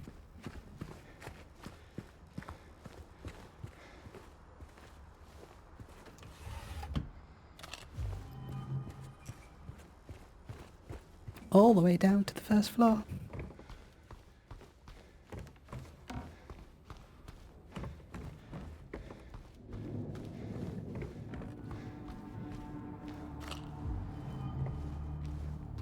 Pretty sure I made that mistake last time too.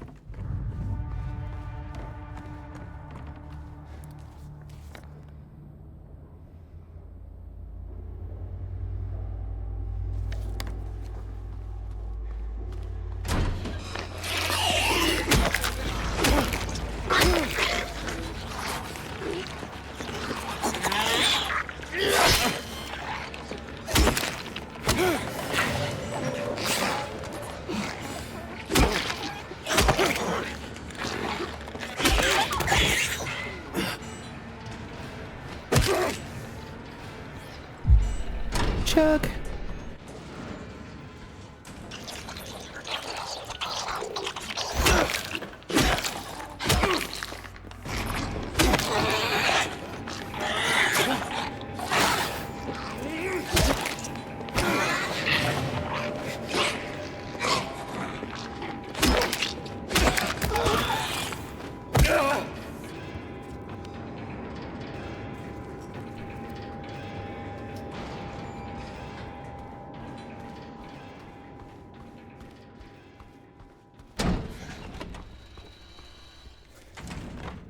This is the right way. I have no sense of direction. If you're wondering why I check the map so much, it's because I literally have zero sense of direction.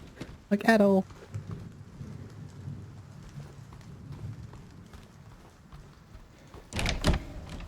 It's just quicker if I check the map to make sure I know where I'm going.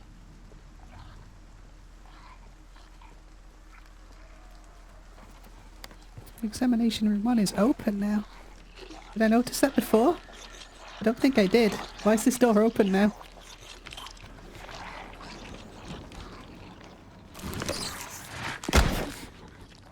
It's because of you! Oh, I hate it when it sounds all human. Ooh, at least she was there. 18.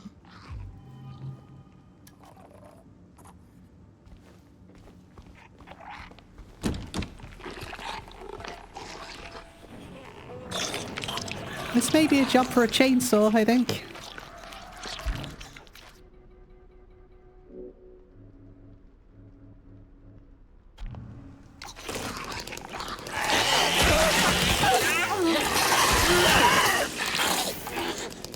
That'll do.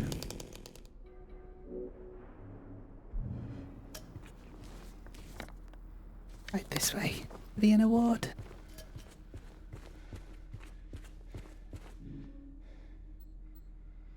Got a key of sorrow. I also got a rusted key. I got a dog key. Got lots of extra stuff.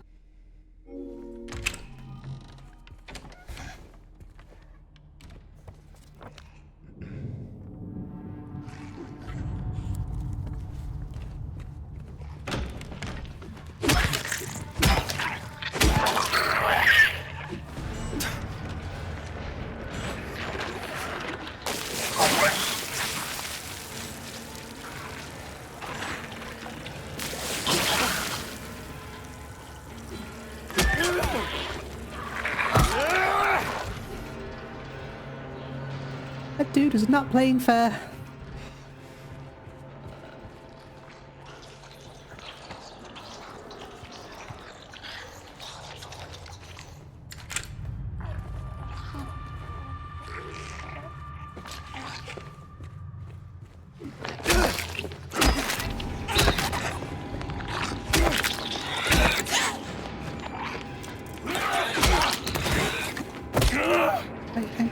I'm doing what I always do. I'm getting carried away. Where am I going? Doctor's Lounge first. I know there's something in the Doctor's Lounge. So let's go there first. This is how I end up missing things. I get carried away. Start just following the enemies rather than following my brain.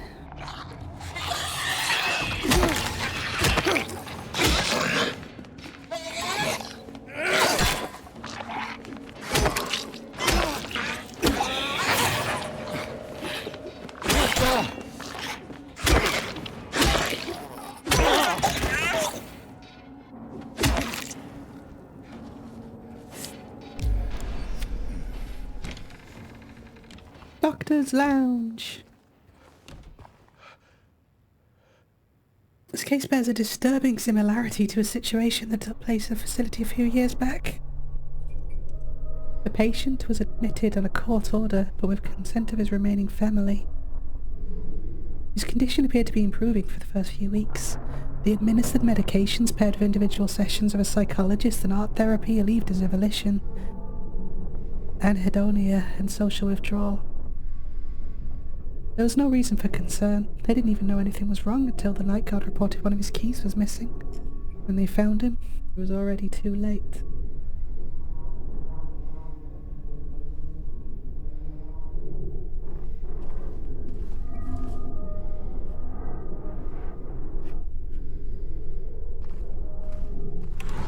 And the soundtrack in here is a bit gnarly, isn't it? Oh, I remember that. I remember that code.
Comboing me!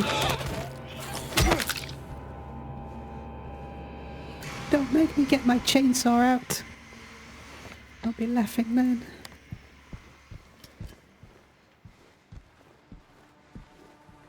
They're like a sheet, don't they? In this hospital.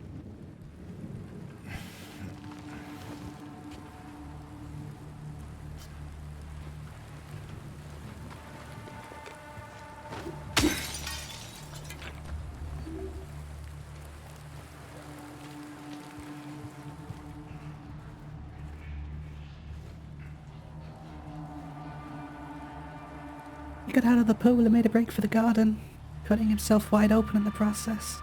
Thank God I was still here. He was completely manic, screaming. Had the orderlies hold him down, barely managed to stitch him up. Back in his room for now, sedated.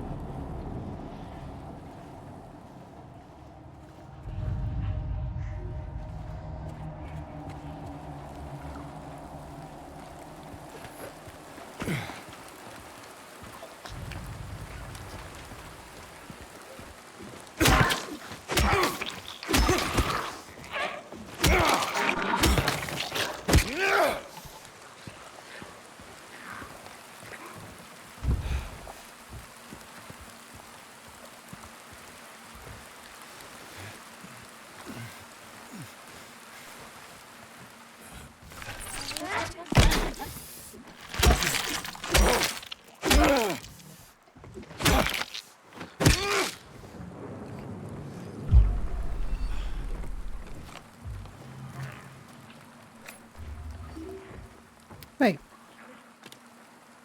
Small chest. This wasn't here before. What's this? Which one open without the right key? This one? White Claudia. Wait. White Claudia's a drug. PTV. From the first game. This will make it alright. For a special time. Special... Ooh, this is new. This isn't from the original either. A special time, a special place, so do I use that in the hotel somewhere for something? That's new. That's new to New Game Plus and new to the remake.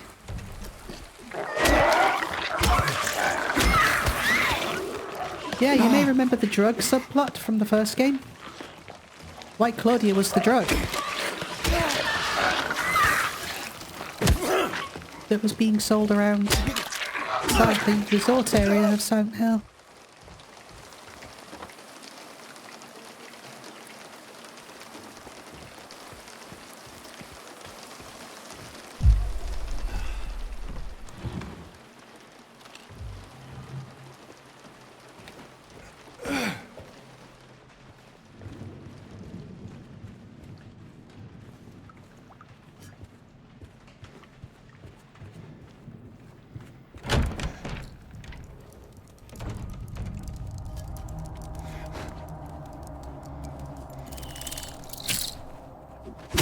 There he is.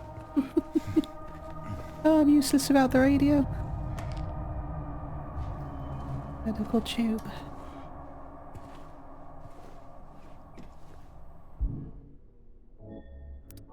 Put these two together.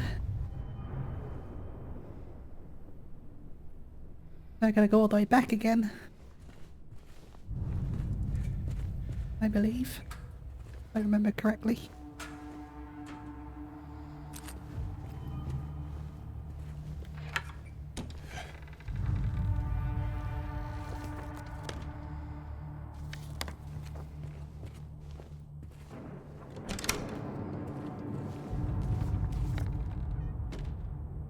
Back into the pharmacy. I forgot to unlock the door.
Really interesting that White Claudia stuff is here. Ow. I'm really curious to know what that is.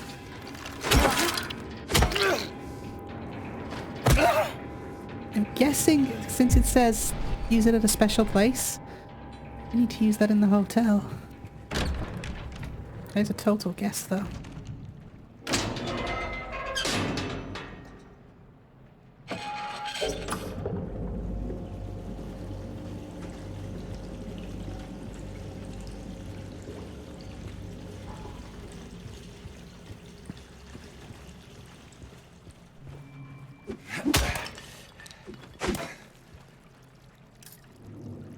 Gives us the bloodstained bracelet. Everything comes alive, I think. So let's just exit quickly.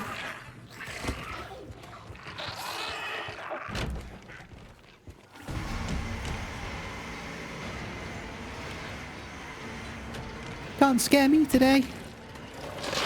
Okay, maybe you can. Where are you?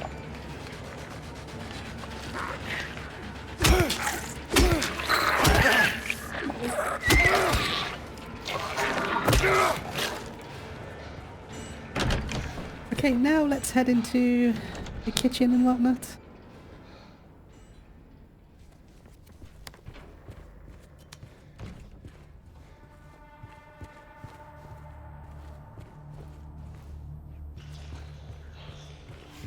Restrooms and kitchens and whatnot.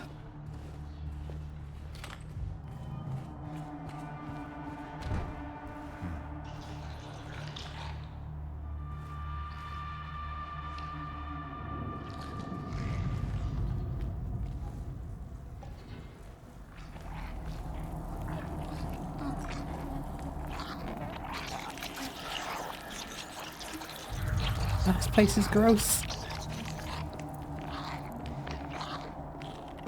You coming this way or not?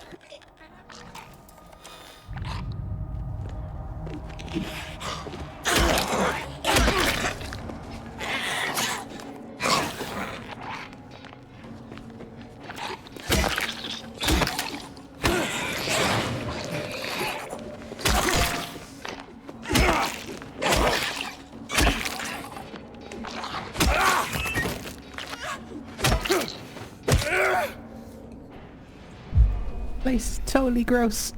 Look at it. It's in the walls, deep inside. The mold remover gets rid of it for a while, but then the thing reappears in the exact same spots. We need to get in there, break it all down if we have to, and root it out.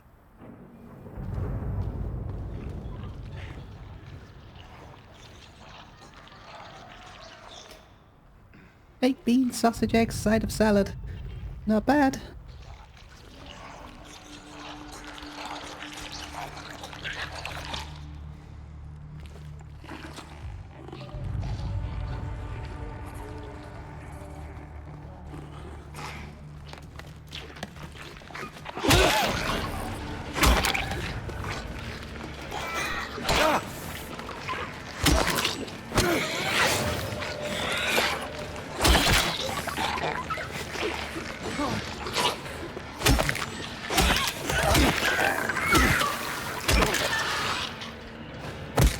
Got him. What am I doing? I've forgotten the route. Where do you go from here?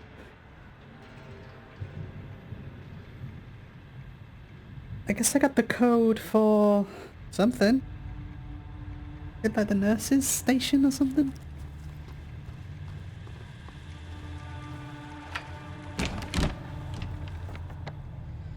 Is that on the second floor?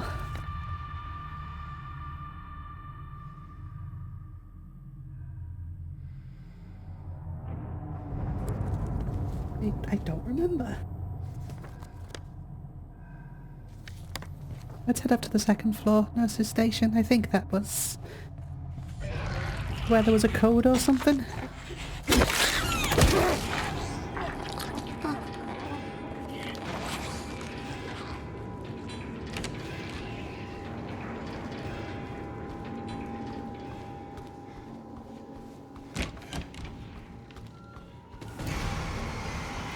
Just keep running. Don't worry about those terrifying noises. We're okay. Probably. Am I even going the right way? I am! Look at my sense of direction improving. Oh yeah, here. It's like... that shape.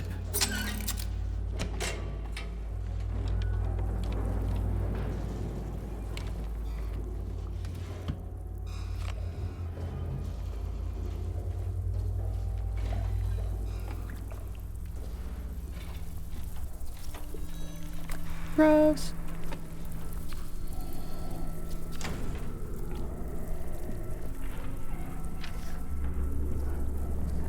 They feed me garbage and rotting meat, crawling with maggots, thick with sinew. They make me bite down. The juices, red and yellow, hit the back of my throat. I choke and I gag and I vomit till my throat is sore. An aching, throbbing tube of flesh. I push it all out, but I can still taste it.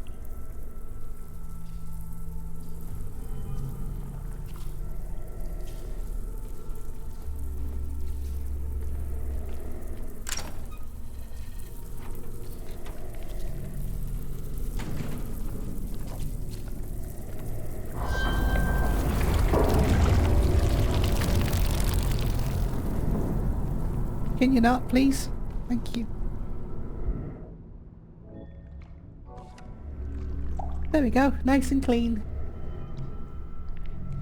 Right, that's all of the radiographs, I believe.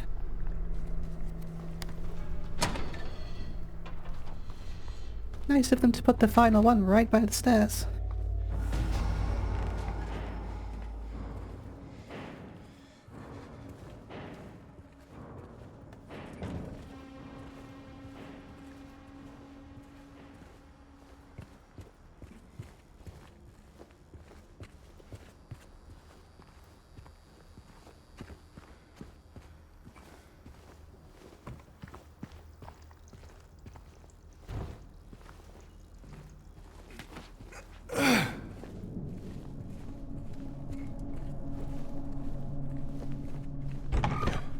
Here it is.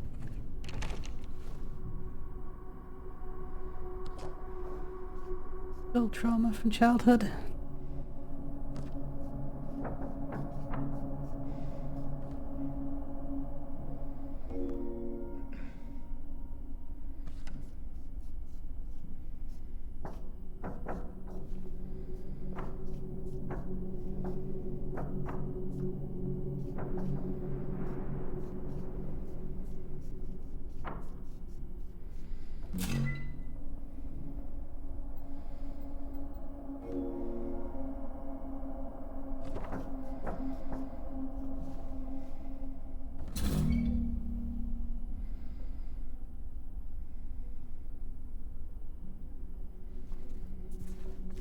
Or 3712.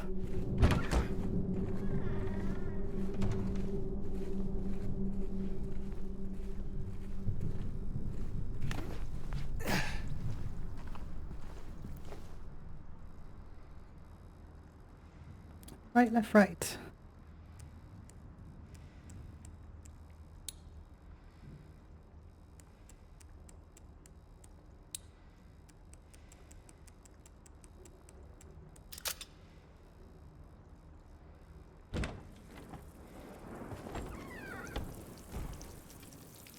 Oh, this room makes me feel sick. It's gross. I hate it.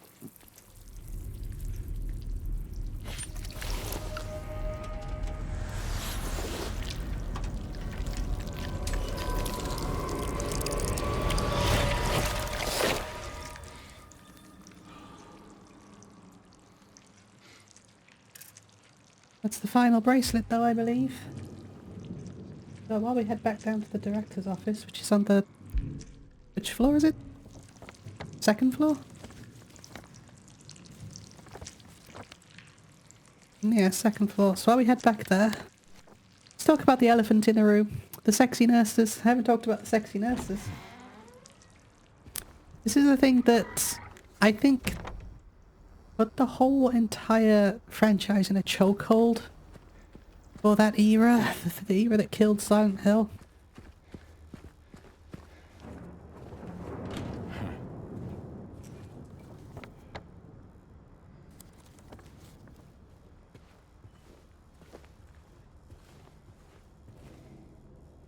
And that is that Silent Hill is quote-unquote a horny game. And it is, don't get me wrong, like a lot of these feminine figures, they represent James's repressed sexual urges. This is true. But it's not the only thing they represent, you know? Like Pyramid Head also represents some of James's repressed sexual urges. You know, his...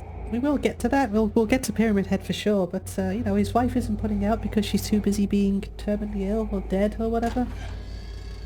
But, you know, past this surface reading, there is a reason femininity keeps coming up again and again in this game, and it isn't just because James has an erection, you know? It's a lot more spiritual than that too.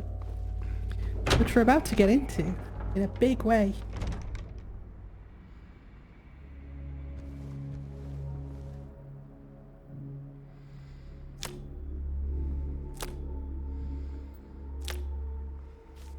See if I can figure this puzzle out this time. I couldn't figure it out the first time, I just kind of guessed. Guessing the... it looks like the scratches. Now I've identified that this is a slashed wrist, which I can't believe I missed the first time. It looks like you just gotta match up these scratches. Or something like that.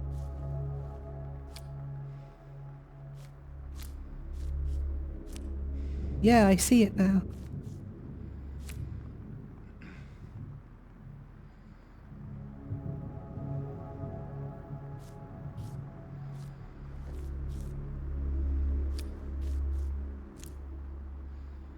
$92.45. 71.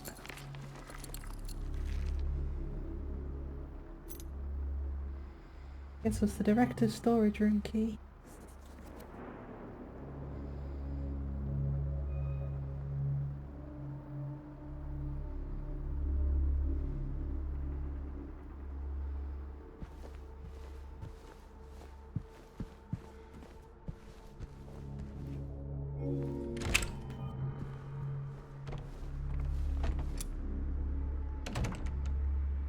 And it's interesting that the one you collect, this is really interesting to me.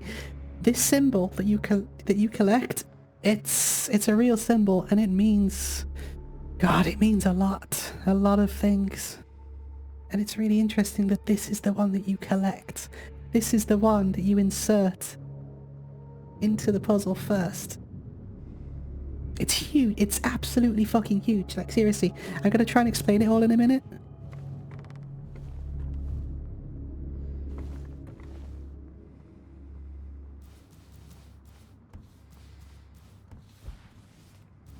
But seriously, this puzzle is incredible.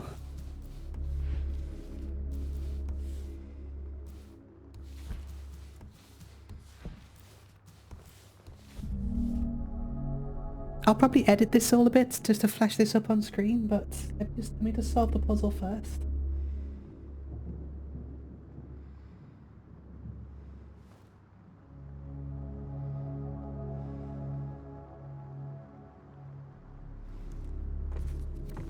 This will probably require some post-editing. We'll save it in a second. So we got the numbers. I probably need to take a photo of that. 92, 45, 71. 1 second, I need to take a photo of this. When I first played this remake, I thought this puzzle was just really clever. And I identified that these are alchemical symbols, but I didn't go any further than that. But my god, seriously.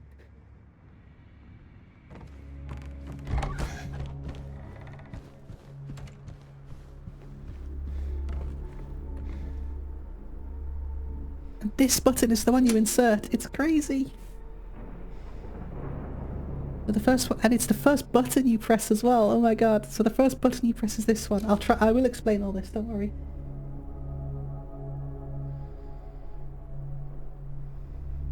Then this one.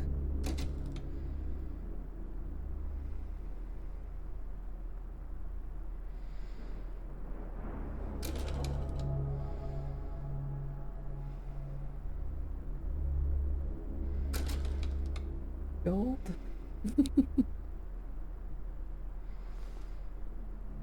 And then Mercury.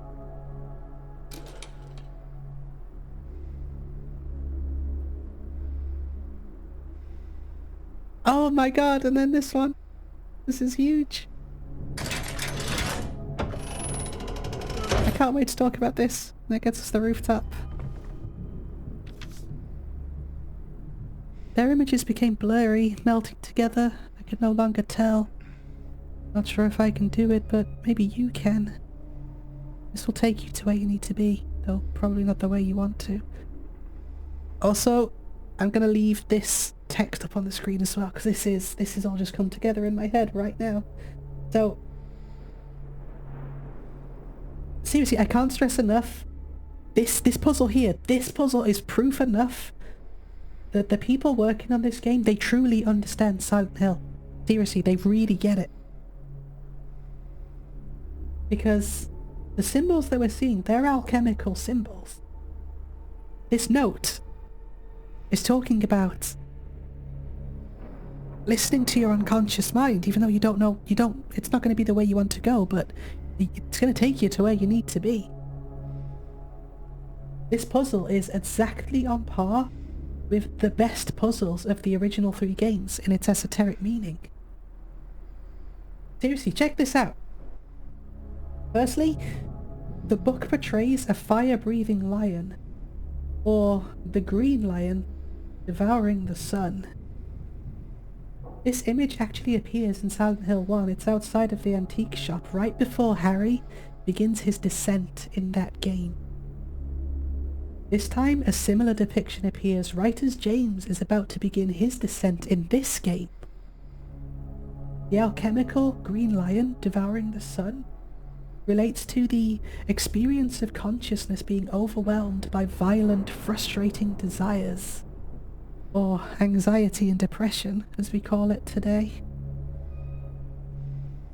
If that already sounds very familiar and thematic, it's because you're watching me play an entry in a video game franchise about a town overcome with a spiritual power of projecting people's unconscious desires onto conscious reality.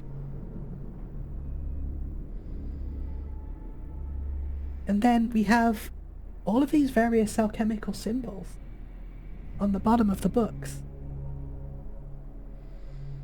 In order, these alchemical symbols are vitriol, lead, tin, iron, gold, copper, and mercury. And the last one, it's huge. The last one is the Philosopher's Seal. It means mind, body, and spirit unified. And it is the first thing that we insert into the puzzle. The first stage of spiritual alchemy is calcination, breaking down the parts of ourselves that get in the way of separation,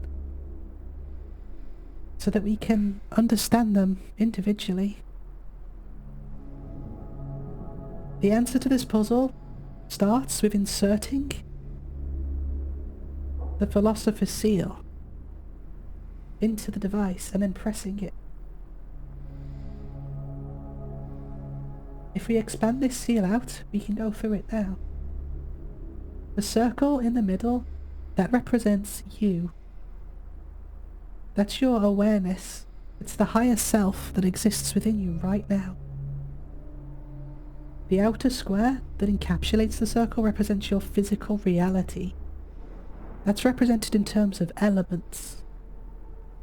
That's represented in terms of the other symbols that we have to interact with. The all-encompassing outer circle represents all-encompassing. It's ultimate reality. It's the infinite, eternal nature of the universe, which sits outside our own local experience. The triangle is the divergence of reality in all of its diversity. That which must be unified.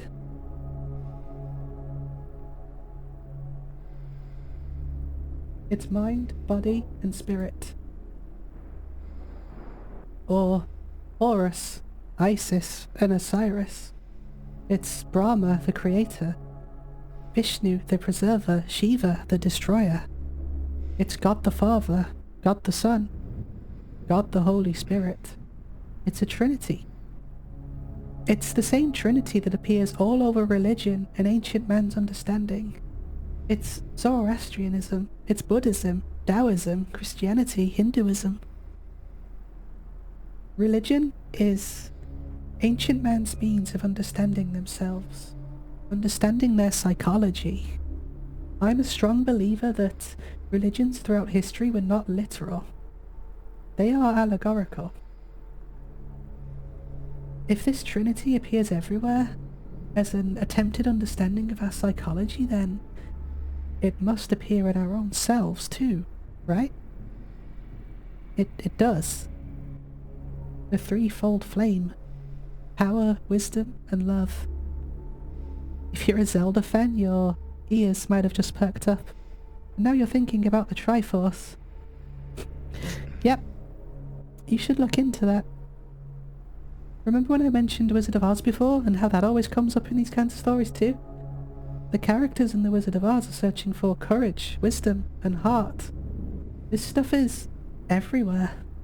This stuff's even in modern behavioral psychology practices. Here, look, let me give you some 3 therapy. So, you're in a relationship or you're working a job, and you're unhappy with your situation. You're always thinking about how much you don't like it, and this is setting you back emotionally, making you feel bad, it's making you unhappy. But if you won't leave or really do anything to address it, then your thoughts, emotions, and behavior are not in balance. It's because you're at an imbalance between a more modern interpretation of a trinity: thoughts, behavior, and emotions. We call this the cognitive triangle. All 3 of these aspects reflect one another, and to really achieve harmony within your mind, you do well to try and modulate yourself to bring all three of these things into balance. All of this from a single emblem on a puzzle that I bet most people didn't even pay attention to. This is proper Silent Hill symbolism, and I cannot believe that it's in the Silent Hill 2 remake. The first symbol is a hermetic seal of light, representing the alchemical transformation of mind, body and soul. It represents spiritual enlightenment. It's a symbol of peace. This is exactly what James is seeking. Peace. The second button we press is lead, or Saturn. It's a masculine personification of the ego, which must be purified in order to free the soul to transform from being a creature ruled by carnal desire. Does that also sound familiar to you?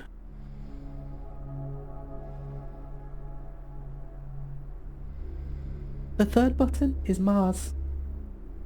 That's representative of human strength, tenacity, confidence in power. The fourth button is the Sun, which is the perfect personification of the masculine, the divine masculine. Mercury is the fifth. It's the feminine principle of mind. It represents a passive female principle. Its symbol is meant to resemble a cosmic womb. And what's huge, and why I just got very excited, is we end on vitriol, which is often referred to as an agent of transformation. Upon completion of this puzzle, our reward is that James gets to continue on in his journey into the abyss. This puzzle is really something, isn't it? I believe that it represents the full beginning of James's spiritual journey into the abyss. Its placement is incredibly deliberate, as at this point in the game, it's where the themes really start to take centre stage, and everything is now in place to begin James's reconciliation with his lower self. Now, tell me again that Bloober don't get it. Tell me again that this is a bad remake that will be forgotten in a few months.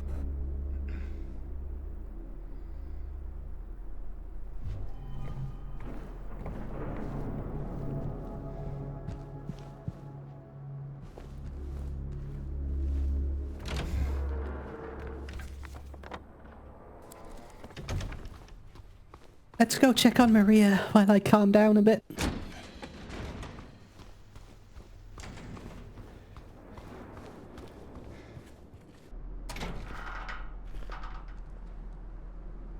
Oh no, she's gone. I actually wasn't expecting that.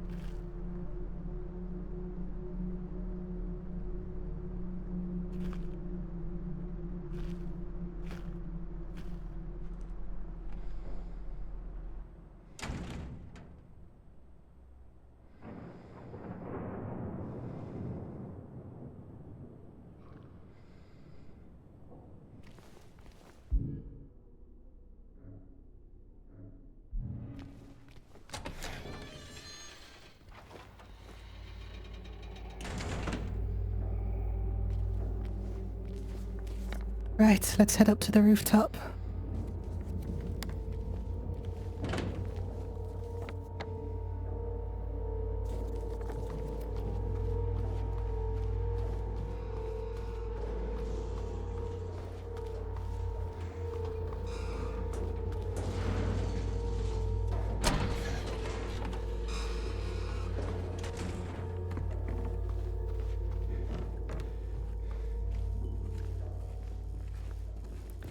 Save it too, because, you know, if I remember correctly, it's a boss fight about to happen, right? Before we head to the other world.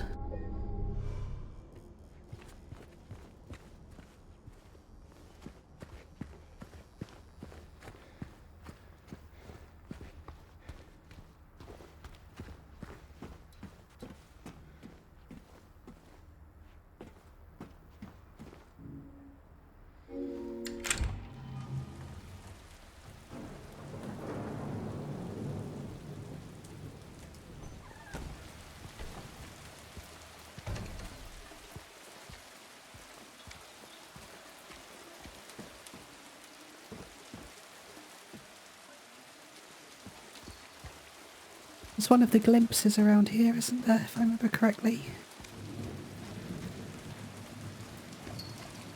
Gotta make sure I don't miss these things.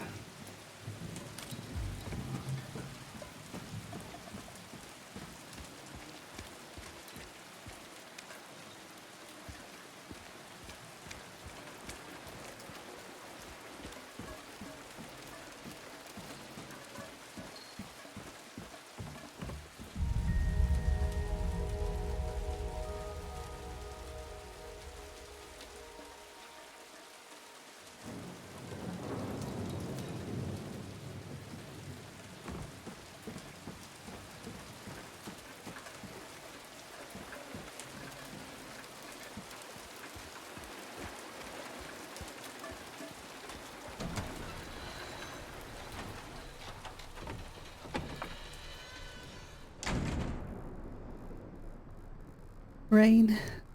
Stared out the window all day. Peaceful here. Nothing to do. Still not allowed to go outside. Still raining. Talked with the doctor a little. Would they have saved me if I didn't have a family to feed? I know I'm pathetic and weak. Not everyone could be strong. Rain again. The meds made me feel sick today. If I'm only better when I'm drugged, then who am I, anyway? Rain as usual. I don't want to cause any more trouble for anyone, but I'm a bother either way. Can it really be such a sin to run instead of fight? Some people may say so, but they don't have to live in my shoes. It may be selfish, but it's what I want. It's too hard like this. It's too hard. The doctor came in today. Said that I'll be released soon. But it's time to go home. I should be happy, but I'm afraid. So afraid. Feels like something's about to happen. Like the last gasp of air before the plunge. But deep down, I know it's too late to turn back.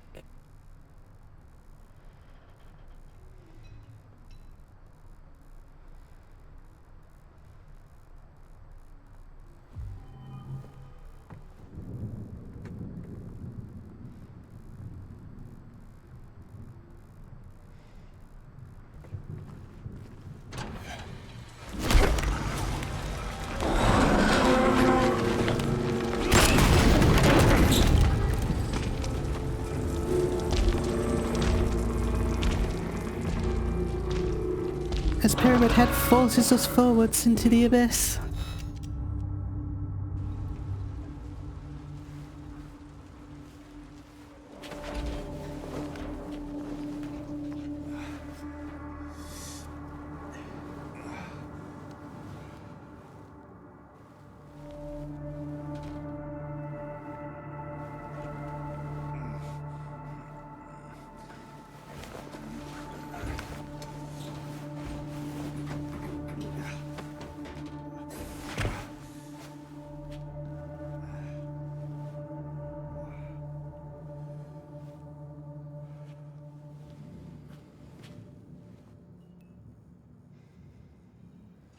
One of the things I haven't really talked about yet is Laura.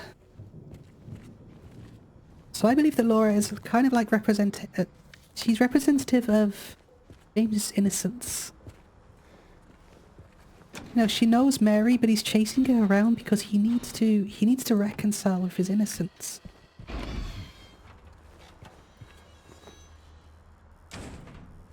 That's why she's challenging him so much.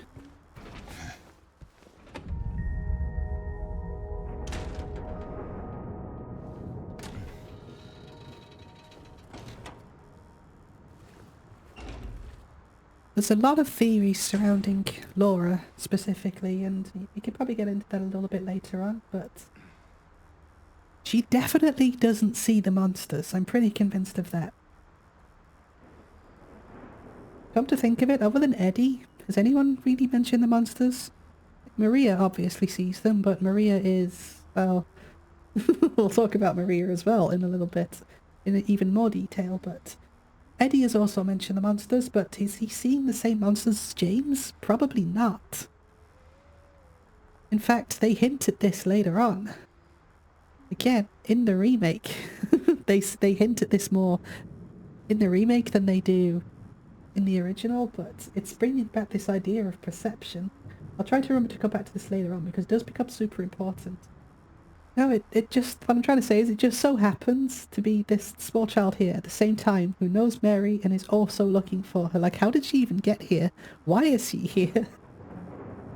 Again, there's a ton of theories surrounding Laura, but if I was it to say, the game sure as shit isn't going to explain it to us. That'd be far too easy.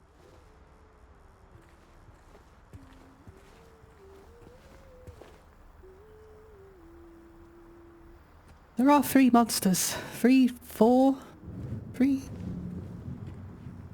I can't remember off the top of my head. There's like 3 or 4 different monster designs.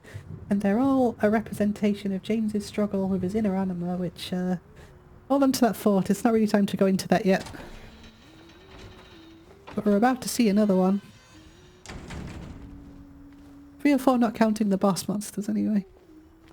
But either way, we're about to see another representation.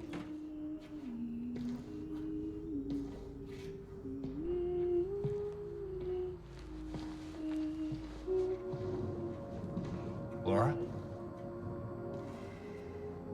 How do you know my name? Eddie told me.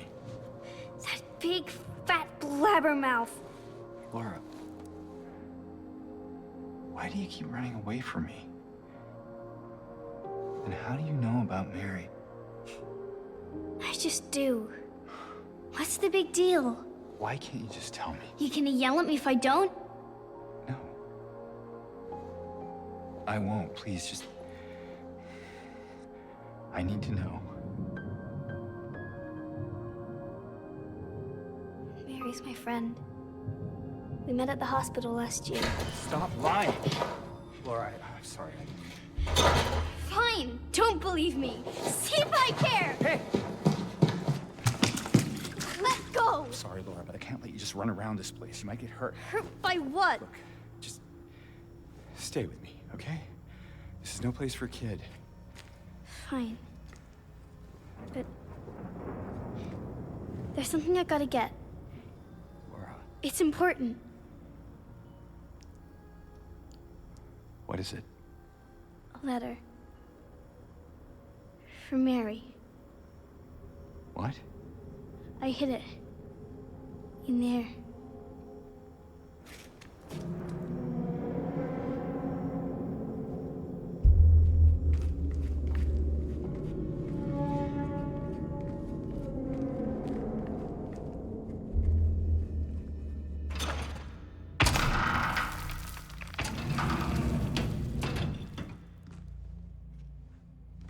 You sure this is where you left it?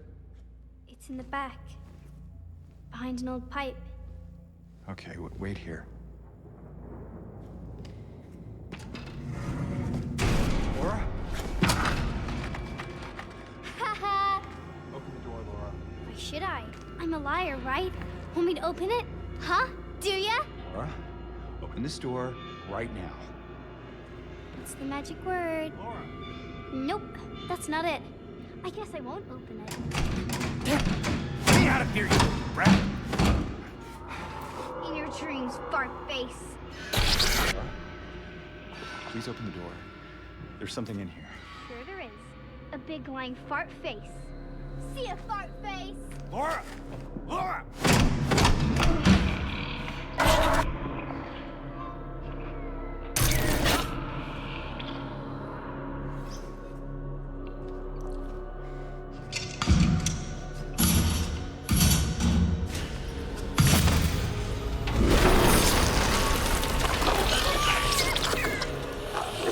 Okay, so how am I going to do this?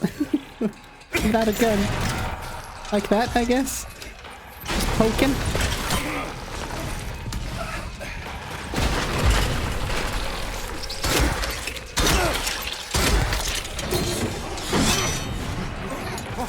Oh, I forgot he's got an arm, hasn't he?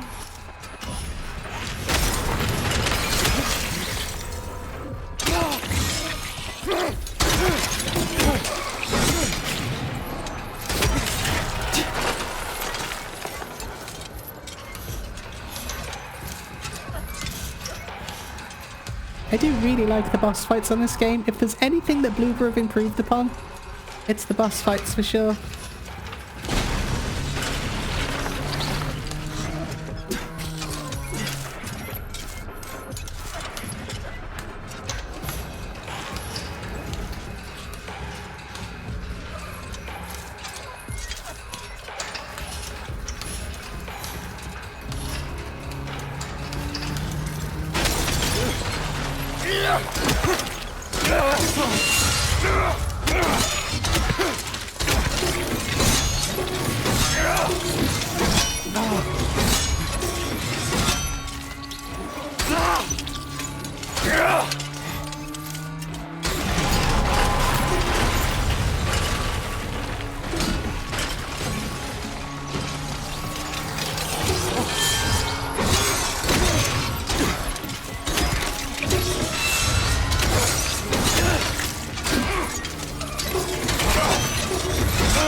That was actually surprisingly easy.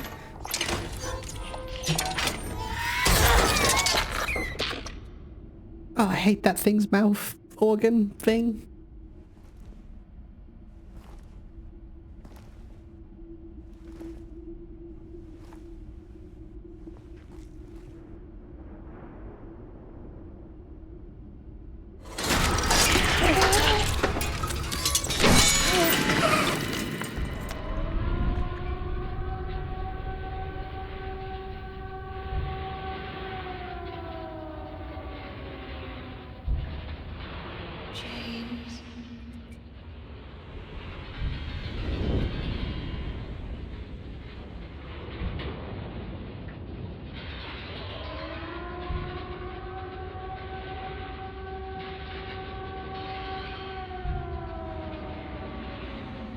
James.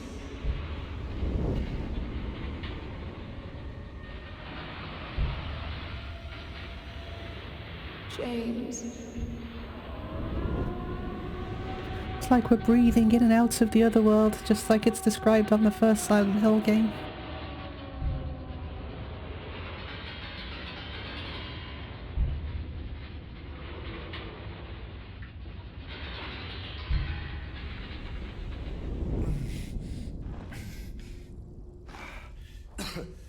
So we just fought a boss called the Flesh Lips, which is a gross name.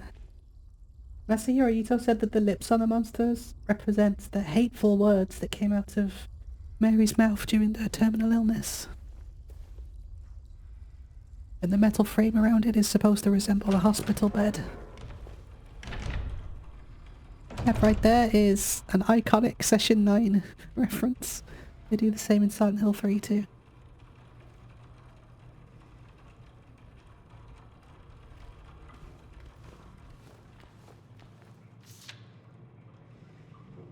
I think this is the director, hyperfocus. They can be fixed, stop at nothing. No turning back now.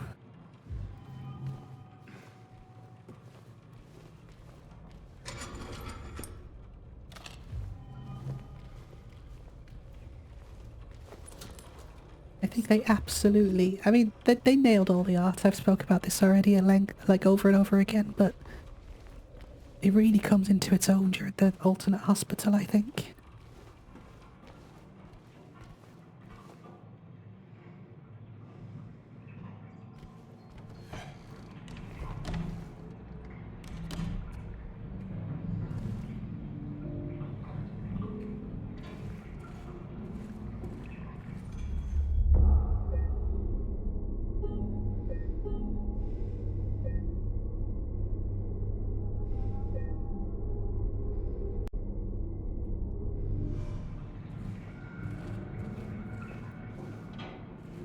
I think what this really calls for is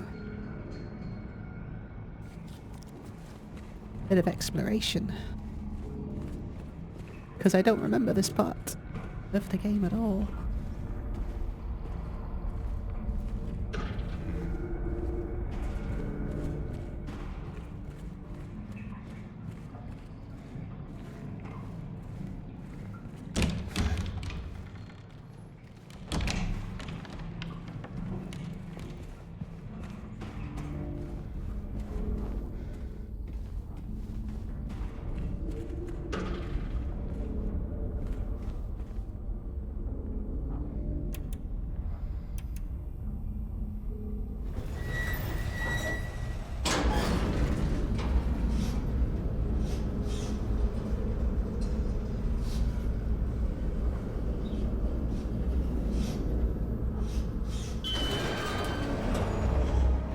We find the box, don't we? We do, it's here.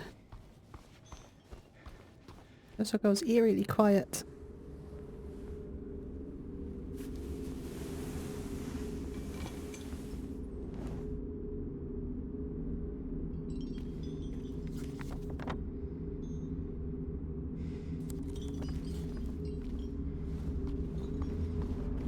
Let's go this way first. It's not quite the hydrotherapy we had in mind, but it's about that brutal anyway, so...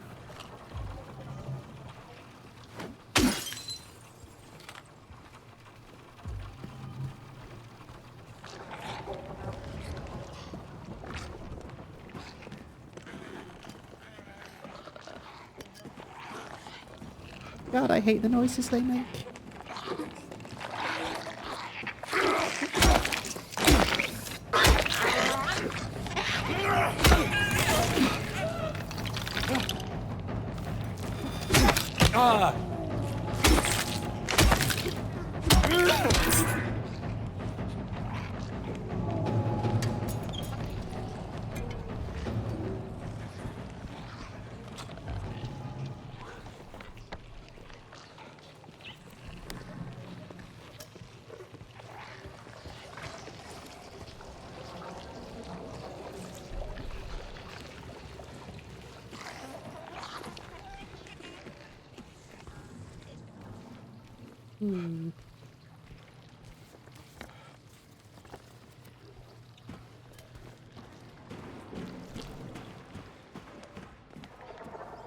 Let us go under here first.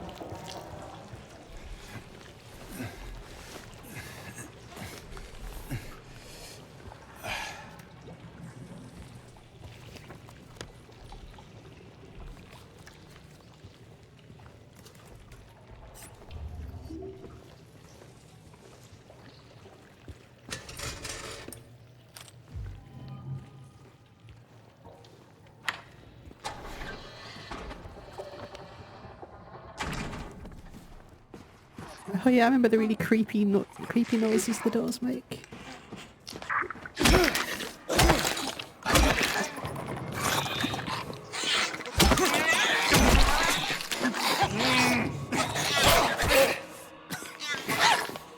Jug!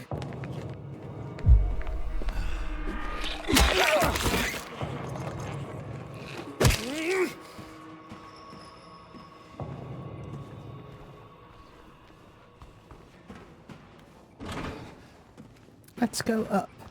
No, let's go down. No, let's not go down. Let's go up.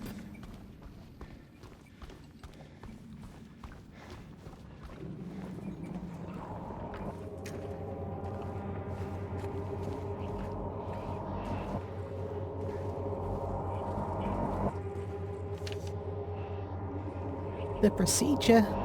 Oh, how we danced. Arms flailing, our bodies in perfect synchrony, and the music played. But in any dance there comes a time one must take the lead. And the music got louder and louder, pounding, piercing, and then silence.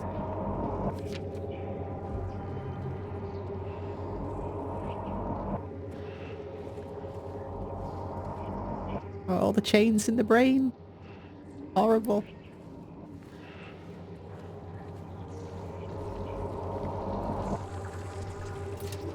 Instrument of force. And of course we got the mannequin.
okay, you can't dodge into it. This isn't Bloodborne.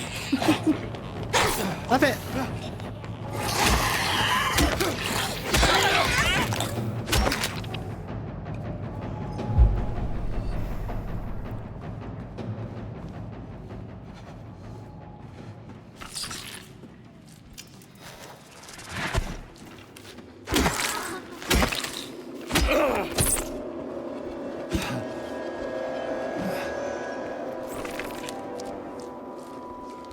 Love it. Oh, fine. I'll get jump scared by you in a minute.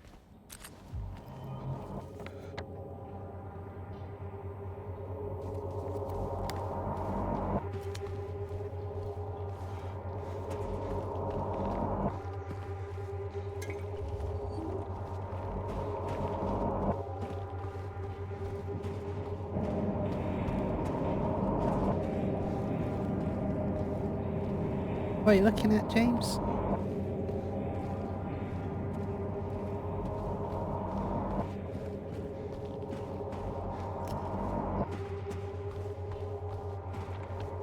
Oh, there it is. I was wondering.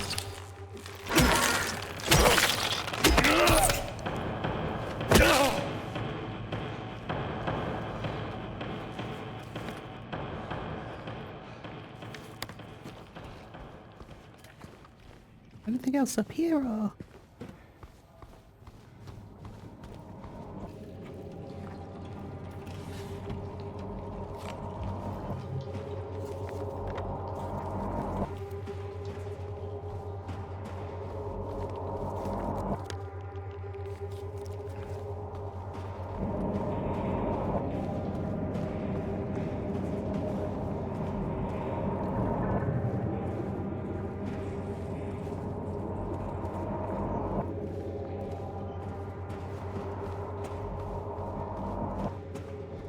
Ah, I see.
Atmosphere's getting to me a bit.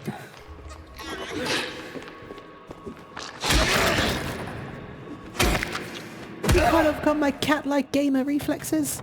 Not that I have those, but...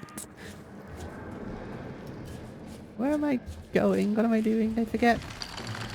I know what I'm after, I just can't remember where it is.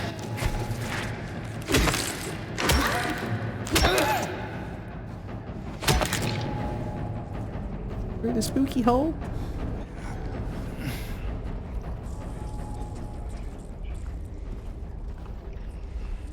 Yeah, this is what I'm after, the key of bliss. It's a wonder I think we've all had, isn't it, if getting a lobotomy would actually just be blissful rather than horrific. This isn't orbitoclast. Orbitoclast is what this is called. I couldn't remember the name on my first playthrough. An orbitoclast.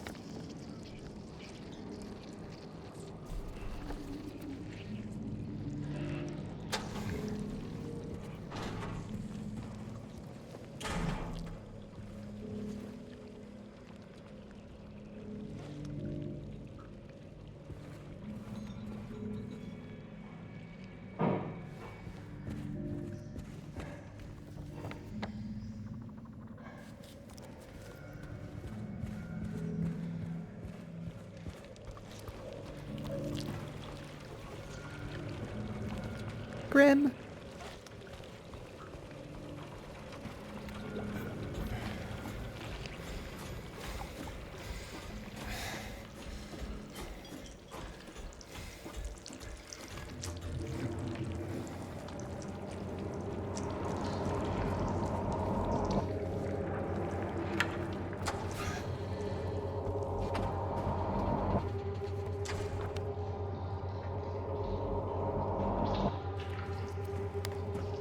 This way.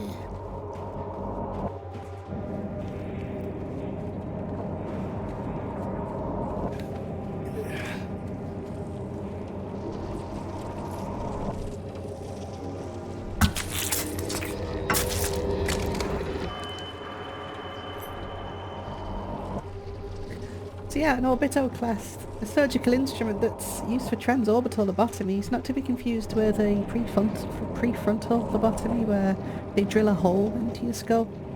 They stick this ice pick into the corner of your eye and give it a little tippy tap, and then all of your problems go away. Oh, that's what it was advertised as anyway. Lobotomy was never actually a legitimate procedure, by the way. Neurosurgeons of the time always criticised and resisted it, but Freeman managed to convince the media to sell its effectiveness, so by the end of 1951, like tens of thousands of people across America and Europe had been lobotomized for everything from migraines to trying to change their sexual orientation to straight. It was barbarism and it didn't last long. That dummy didn't particularly look like it wanted to be lobotomized either, did it? More importantly though, this is the lapis eye key. Lapis lazuli is a crystal that is said to allow for spiritual balance. It promotes a clearer understanding, a higher level of intuition, often referred to as being able to activate or unlock the third eye, the lapis eye key. The third eye is the centre of our perception or command, so here's another new puzzle element that fits right in.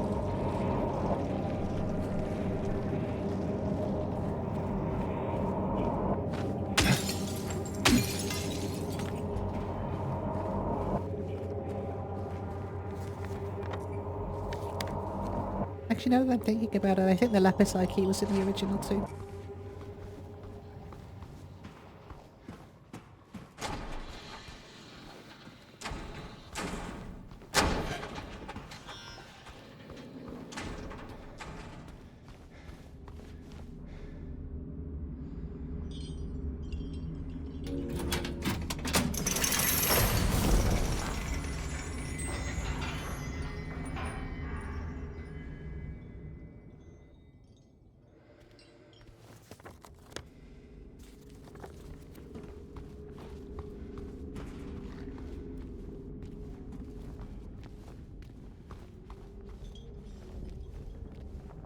A lot more confusing in the other world. You don't get nice labels for all of the signposts and whatnot.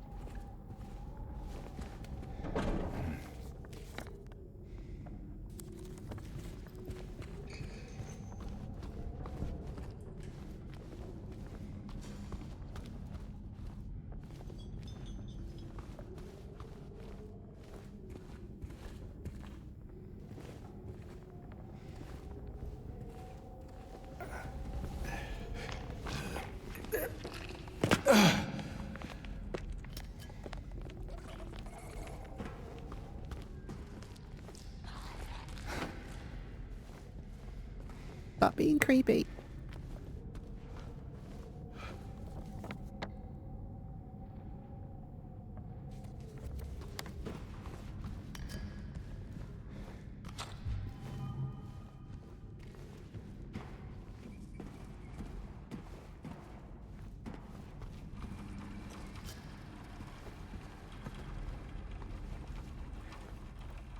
I hate when it goes this quiet. It's even worse when it's quiet, I think.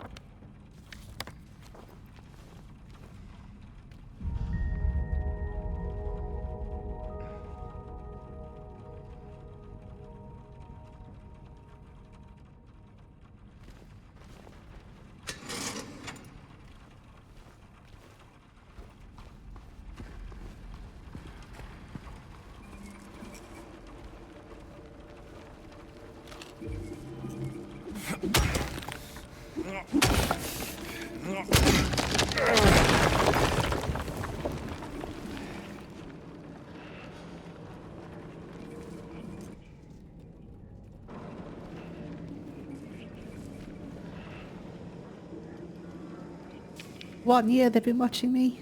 The number of the pills in the sink. And the hour the clock makes a sound. All make me count the times the lights go out.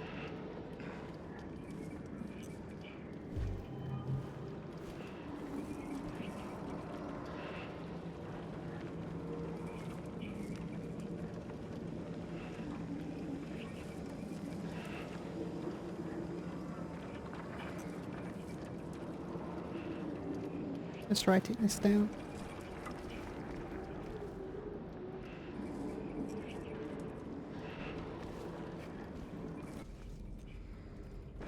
I need to get to that clock, I think. I think it's 1622, but I don't know if you need to actually do the clock bit first.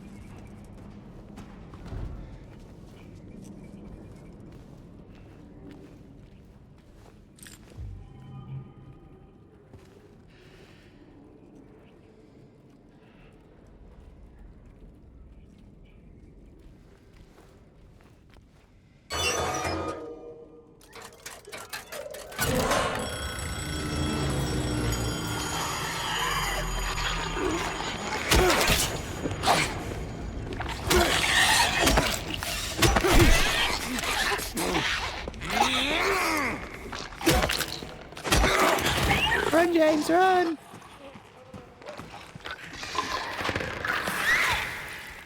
No, run the right way.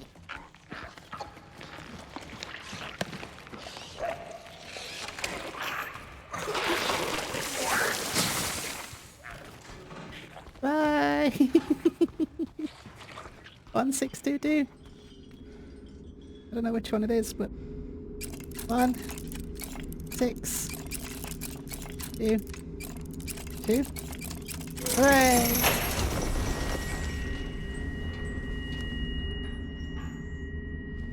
One more to go.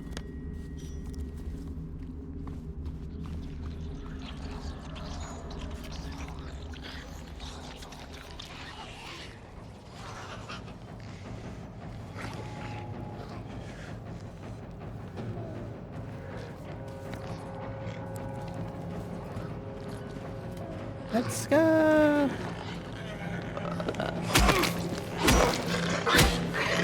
Run the gauntlet!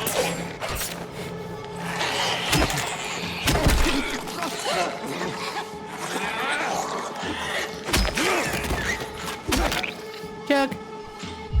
Don't think I needed that, but okay. We'll live.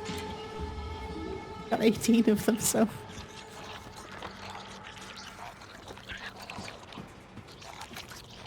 I think we'll be okay.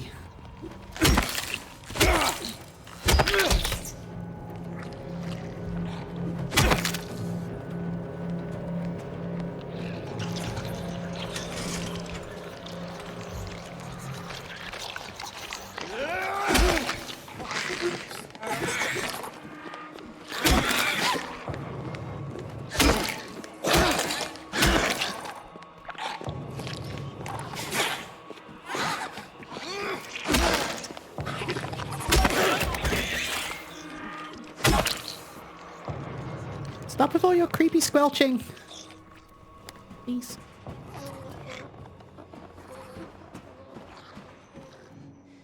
Ooh. How do I get in there? I forget.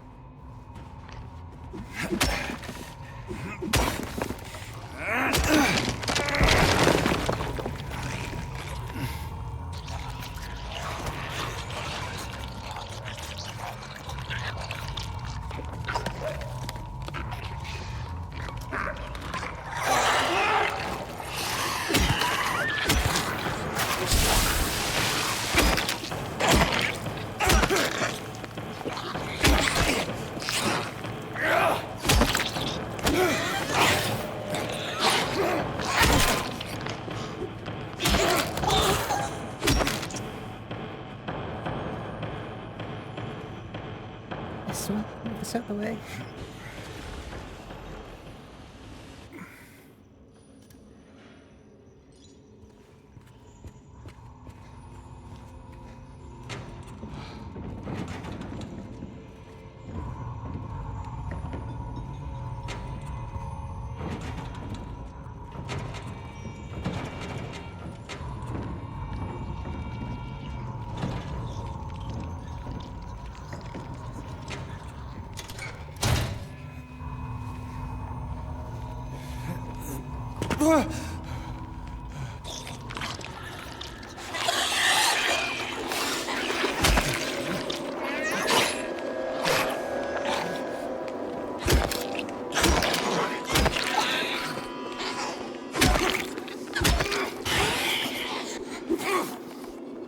Damn it.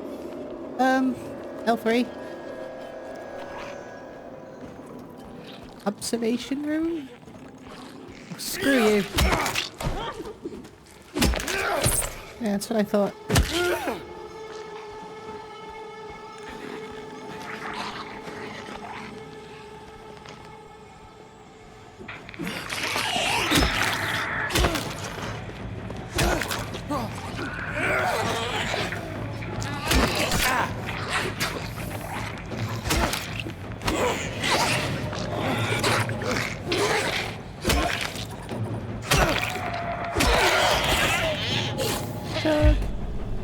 Right, note. He's there again, looking, staring. He says he'll drag me there. I don't want to. I won't let him take me.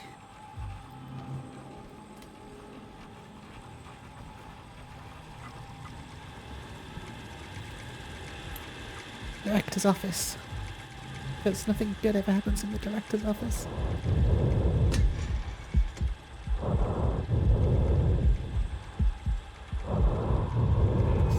No one knows. Number 2. I believe this was... yeah, this was where Maria was too. Those were the pills she was taking.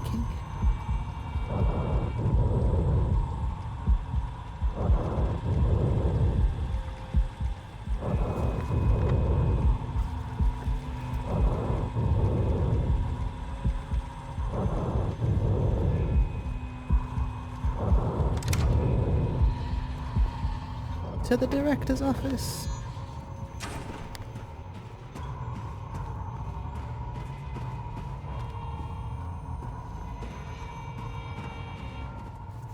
To the meatloaf. Away.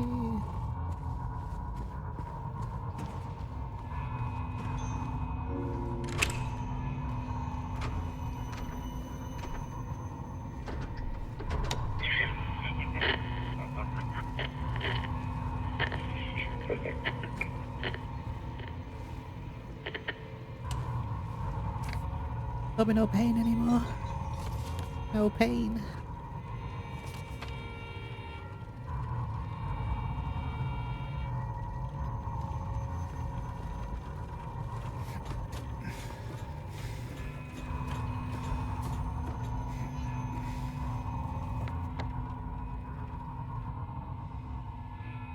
Why? Oh, I remember this part. Gotta follow the cable.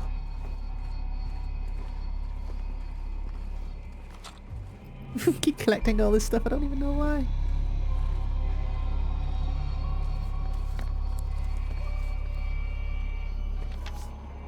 I found 50 in the ECT room again. The last time I checked, he was not appointed for the treatment. How has it possibly got there all by himself? How would he know how to turn the thing on? Somebody's gonna answer for this. So close. It will happen. It has to.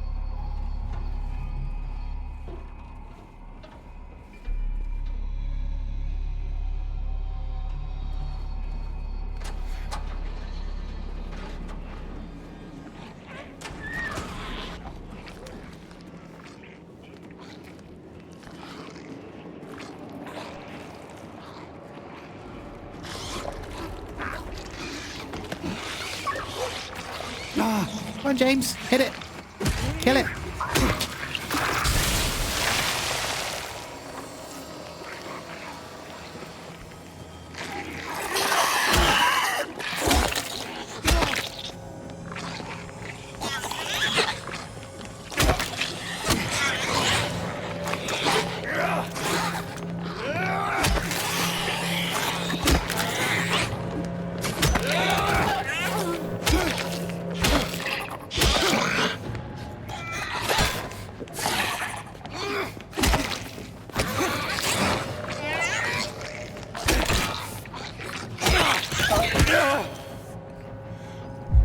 Doug. What am I doing? Guessing I'm going this way. Yeah, this way.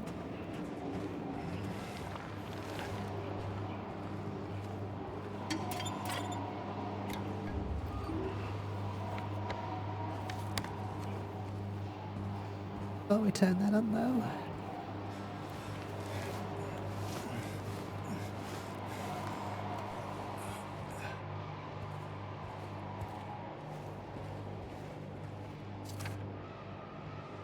I won't rest until they are solved. I won't rest. I can't rest. I don't know how anymore. It's the obsession of the director. It's crazy. So creepy.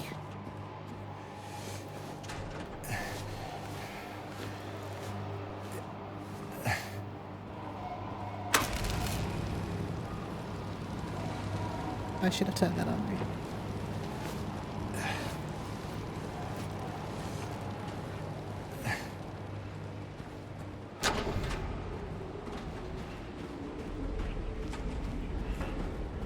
Because it's a big loop.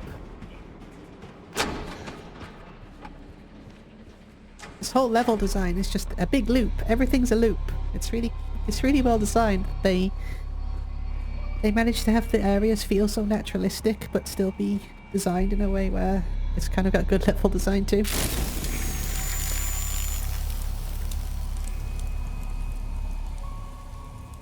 $9659.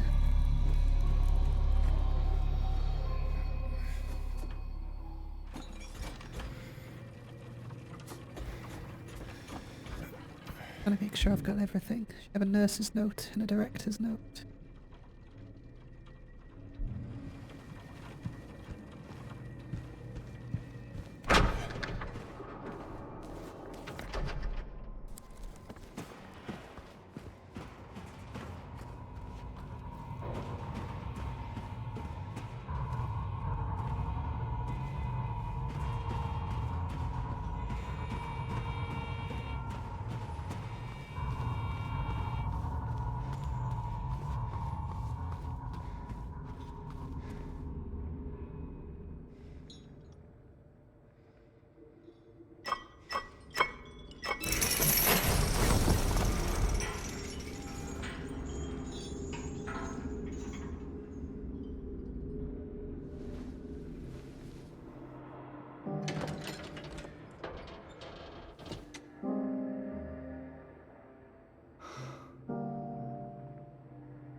Empty, just like you.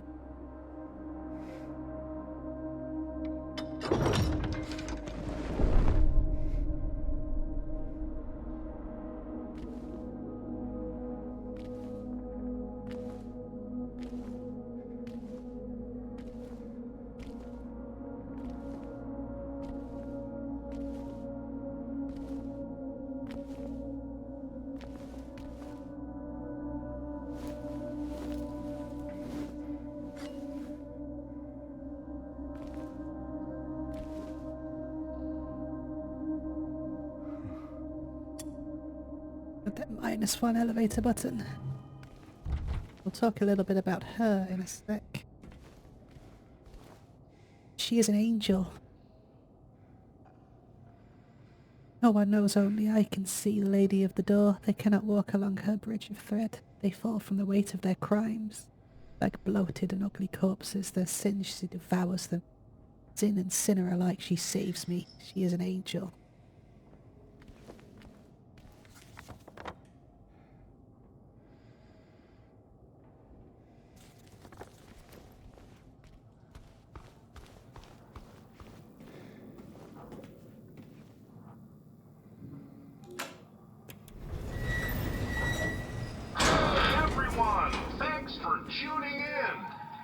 Welcome to another exciting edition of Trick or Treat, where you answer our questions correctly and win a prize beyond your wildest dreams.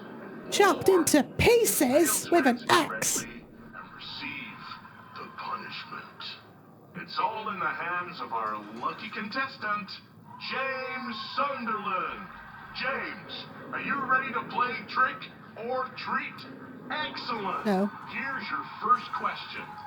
In the early 1800s, a terrible disease spread across Silent Hill, resulting in the death of many of its inhabitants. Their bodies thrown into the lake to sleep forever in their watery grave.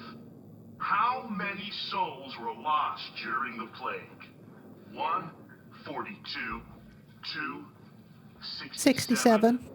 3. You find out at Rosewater Park. That's where the answer to that Know riddle the is. answer? Well, There's a better gravestone. hold on to it. You never know when it might come in handy. Says something along the lines of the 67 souls that on to were the second resting question. beneath the lake. Follow Sanders Street heading east and further on to the outskirts of town. One and only one road will take you towards the lumberyard and the cemetery. What is the name of that road?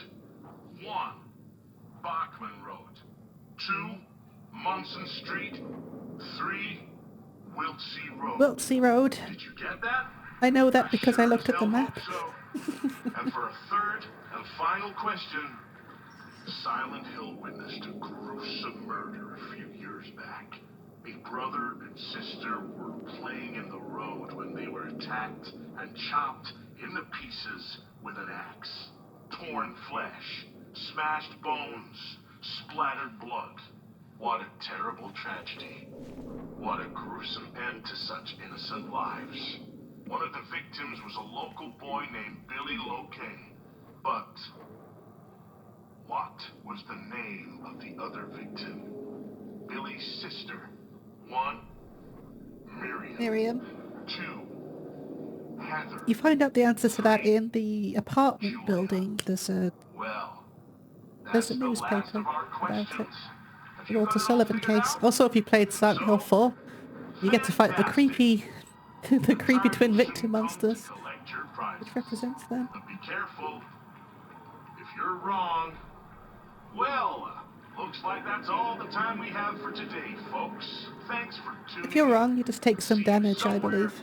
Sometime in sickness or in health. You take some damage and I think the box locks, so you can't do anything with it.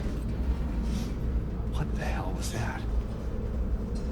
Fun quiz! It's weird. It's weird in the original and it's weird in this one. It had to be here though, didn't it?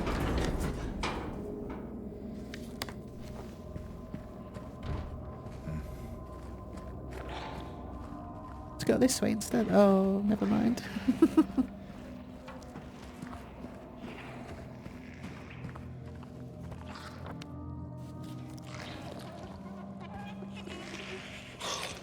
Why are you gonna be like this?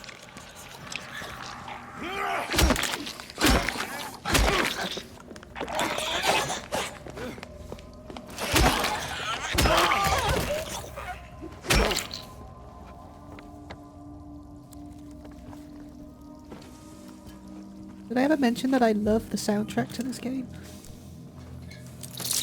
That Akira is back, baby!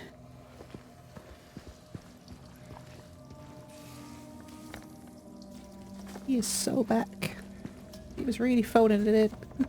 on Homecoming and Shattered Memories, I feel, but he is so back in this remake.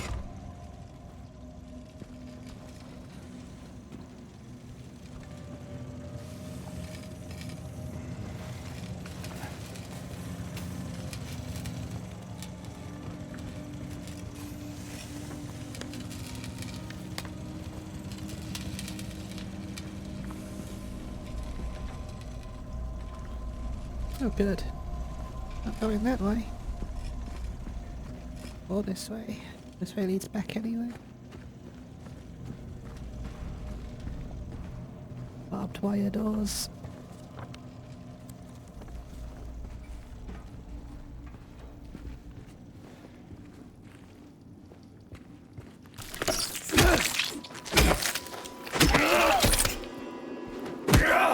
No.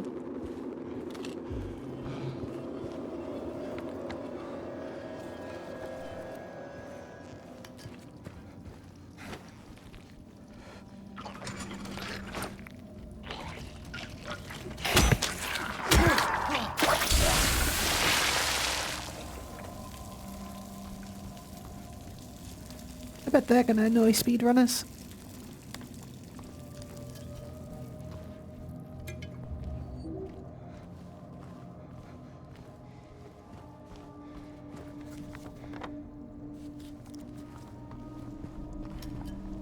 It's pretty linear down here. I don't know why I keep checking the map. It's just a habit, really, that I've got. I don't check the map all the time because I'm lost. I check the map all the time just because it's a habit when I play these games. I do it on Resident Evil a lot too.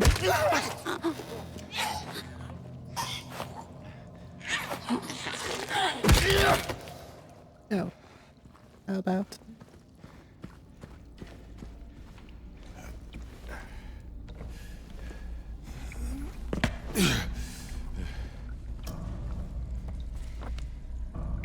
Gotta be this one, right?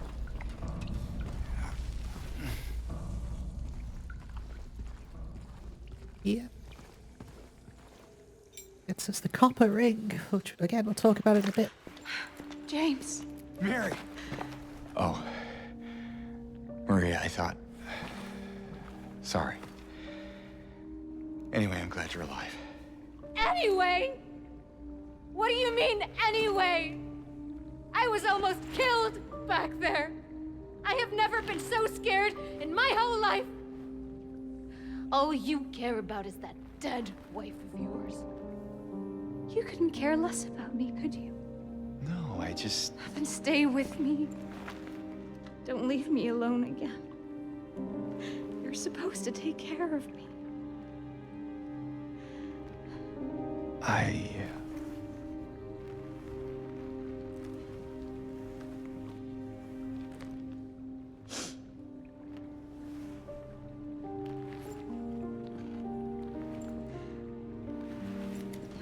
So what about Laura? You found her? Yeah, but she ran away. What? Well, we have to find her. Yeah, you really seem to care about that girl. Do you know her? I'd never met her before. I just feel sorry for her. She's all alone and... I don't know, for some reason I feel like it's up to me to protect her. Come on, let's go look for her. I shine this light in your face. I am trying to blind you. That's a nice touch. So yeah, Maria's showing a bit more of her nurturing traits, nurturing and vulnerable traits now, but it still really isn't enough to wake James up, so let's just continue. Dude is not ready to wake up to what he's done.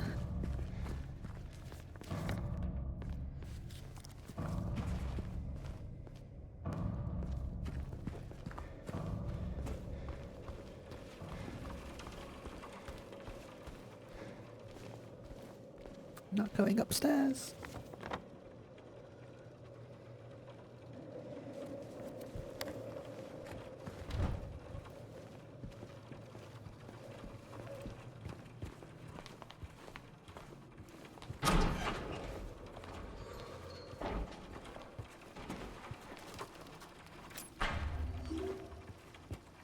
Hello? What's in here?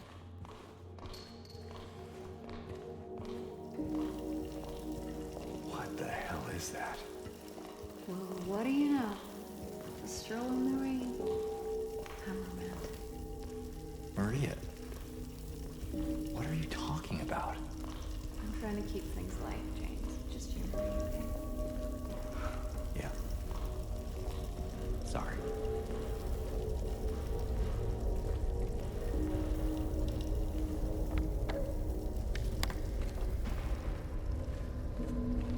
I'd say that rain is probably representative of the reason he came here. That's what I figure all of the water is about. There's a lot of water in Silent Hill 2. There's a lot of symbolism around water. Not only because water is where life comes from, but also because James has came here to drive himself into the lake. He mustn't know. I think we know what this one means.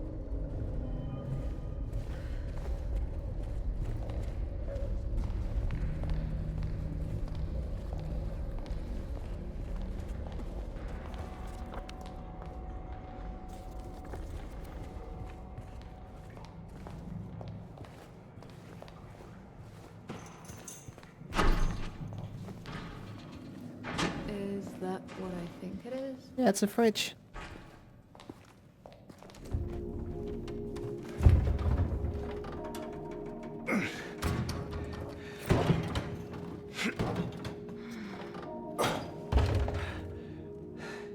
Having trouble there? Yeah. You think you could give me a hand? Me?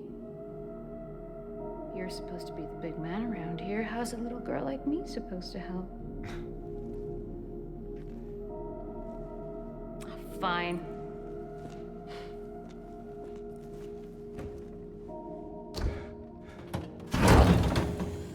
Oh, God.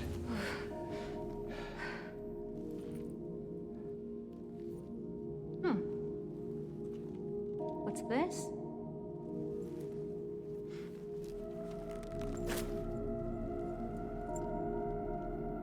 Not very cute, is it? Here, why don't you take it? Thanks.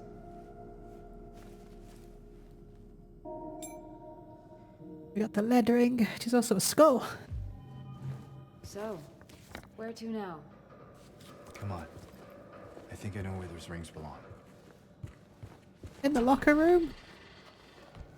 Oh, we got a note though. The patients will become the diagnosis, scheduled for them that when they make the recovery, as my aim is to always the entire personnel, especially when their symptoms will become receding with effective treatment. Very dissociated.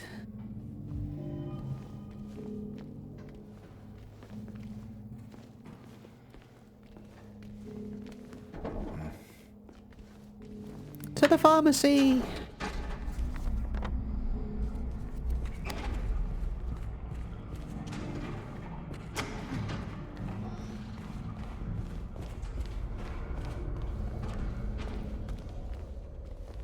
Let's see.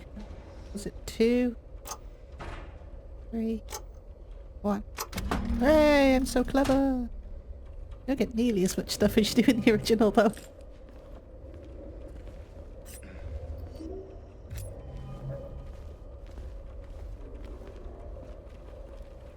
Right then.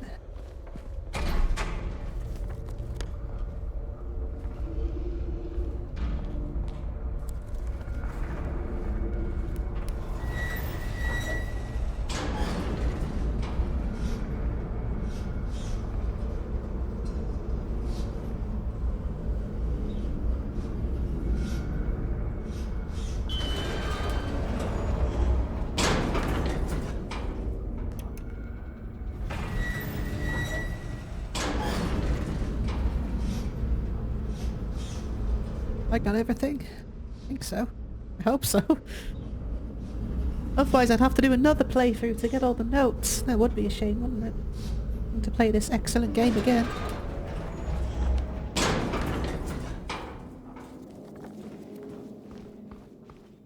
I think there's a save point afterwards, but I'm not sure, so What is that?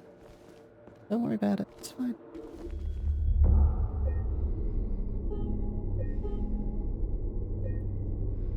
Need to do another playthrough anyway. I don't think I'm going to get the speed run for this one.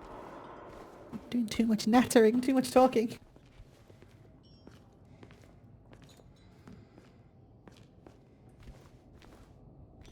Speaking of talking, James, What's wrong? let's just get out of here, okay? sure.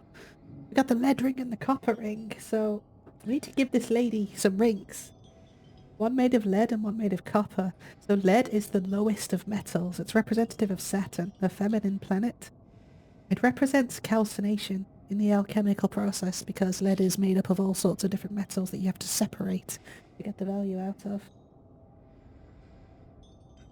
And copper, being right in the middle, representative of Venus, which is another feminine planet. So there's more femininity going on here. We need to reconcile this femininity before we're allowed to leave the hospital and continue on into the abyss. And I mean that quite literally. It's pretty dark outside and shit's about to get mental in this game.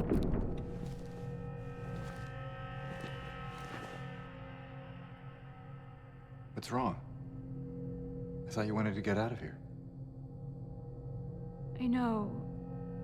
It's just... something doesn't feel right. Come on.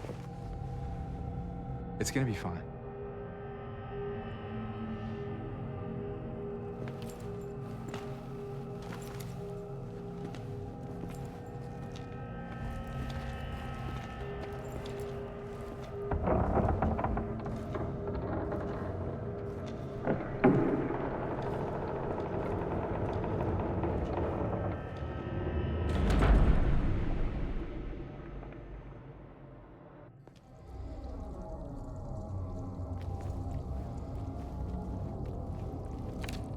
It's done. Sick, no more. Again, I think I've said it a few times, but I absolutely love these little stories. So like side stories that you pick up as you go throughout these areas.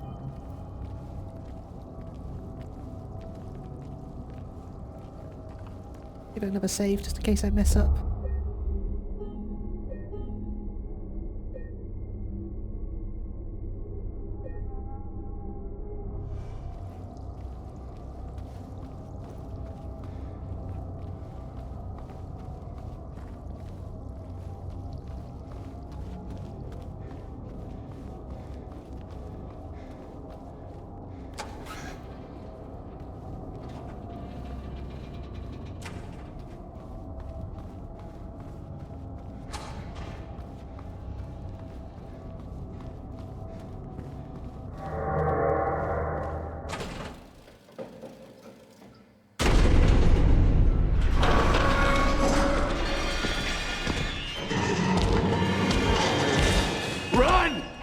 Dude's got a spear!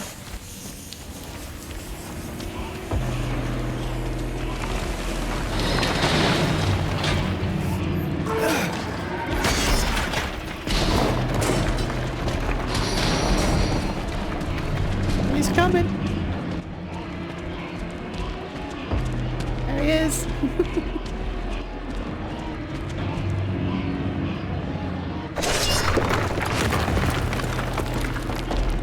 Run faster, Maria! There! An elevator!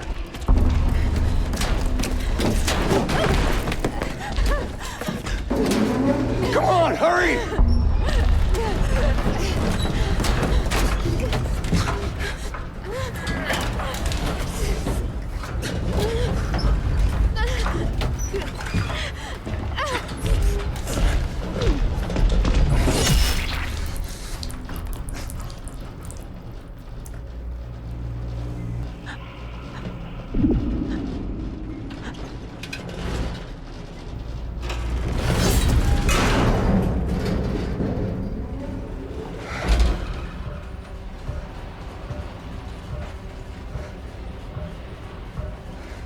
James just had to watch his wife die again.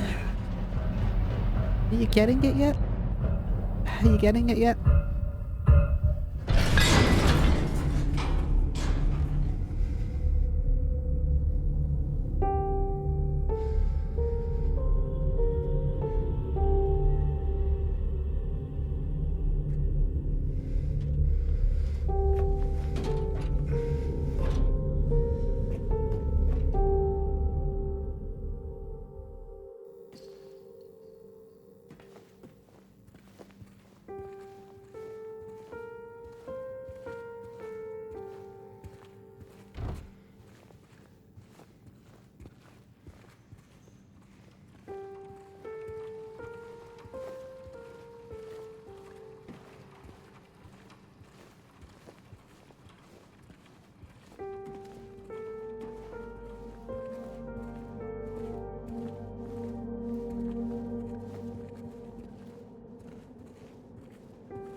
All bestial desire does is destroy the feminine aspect of the self.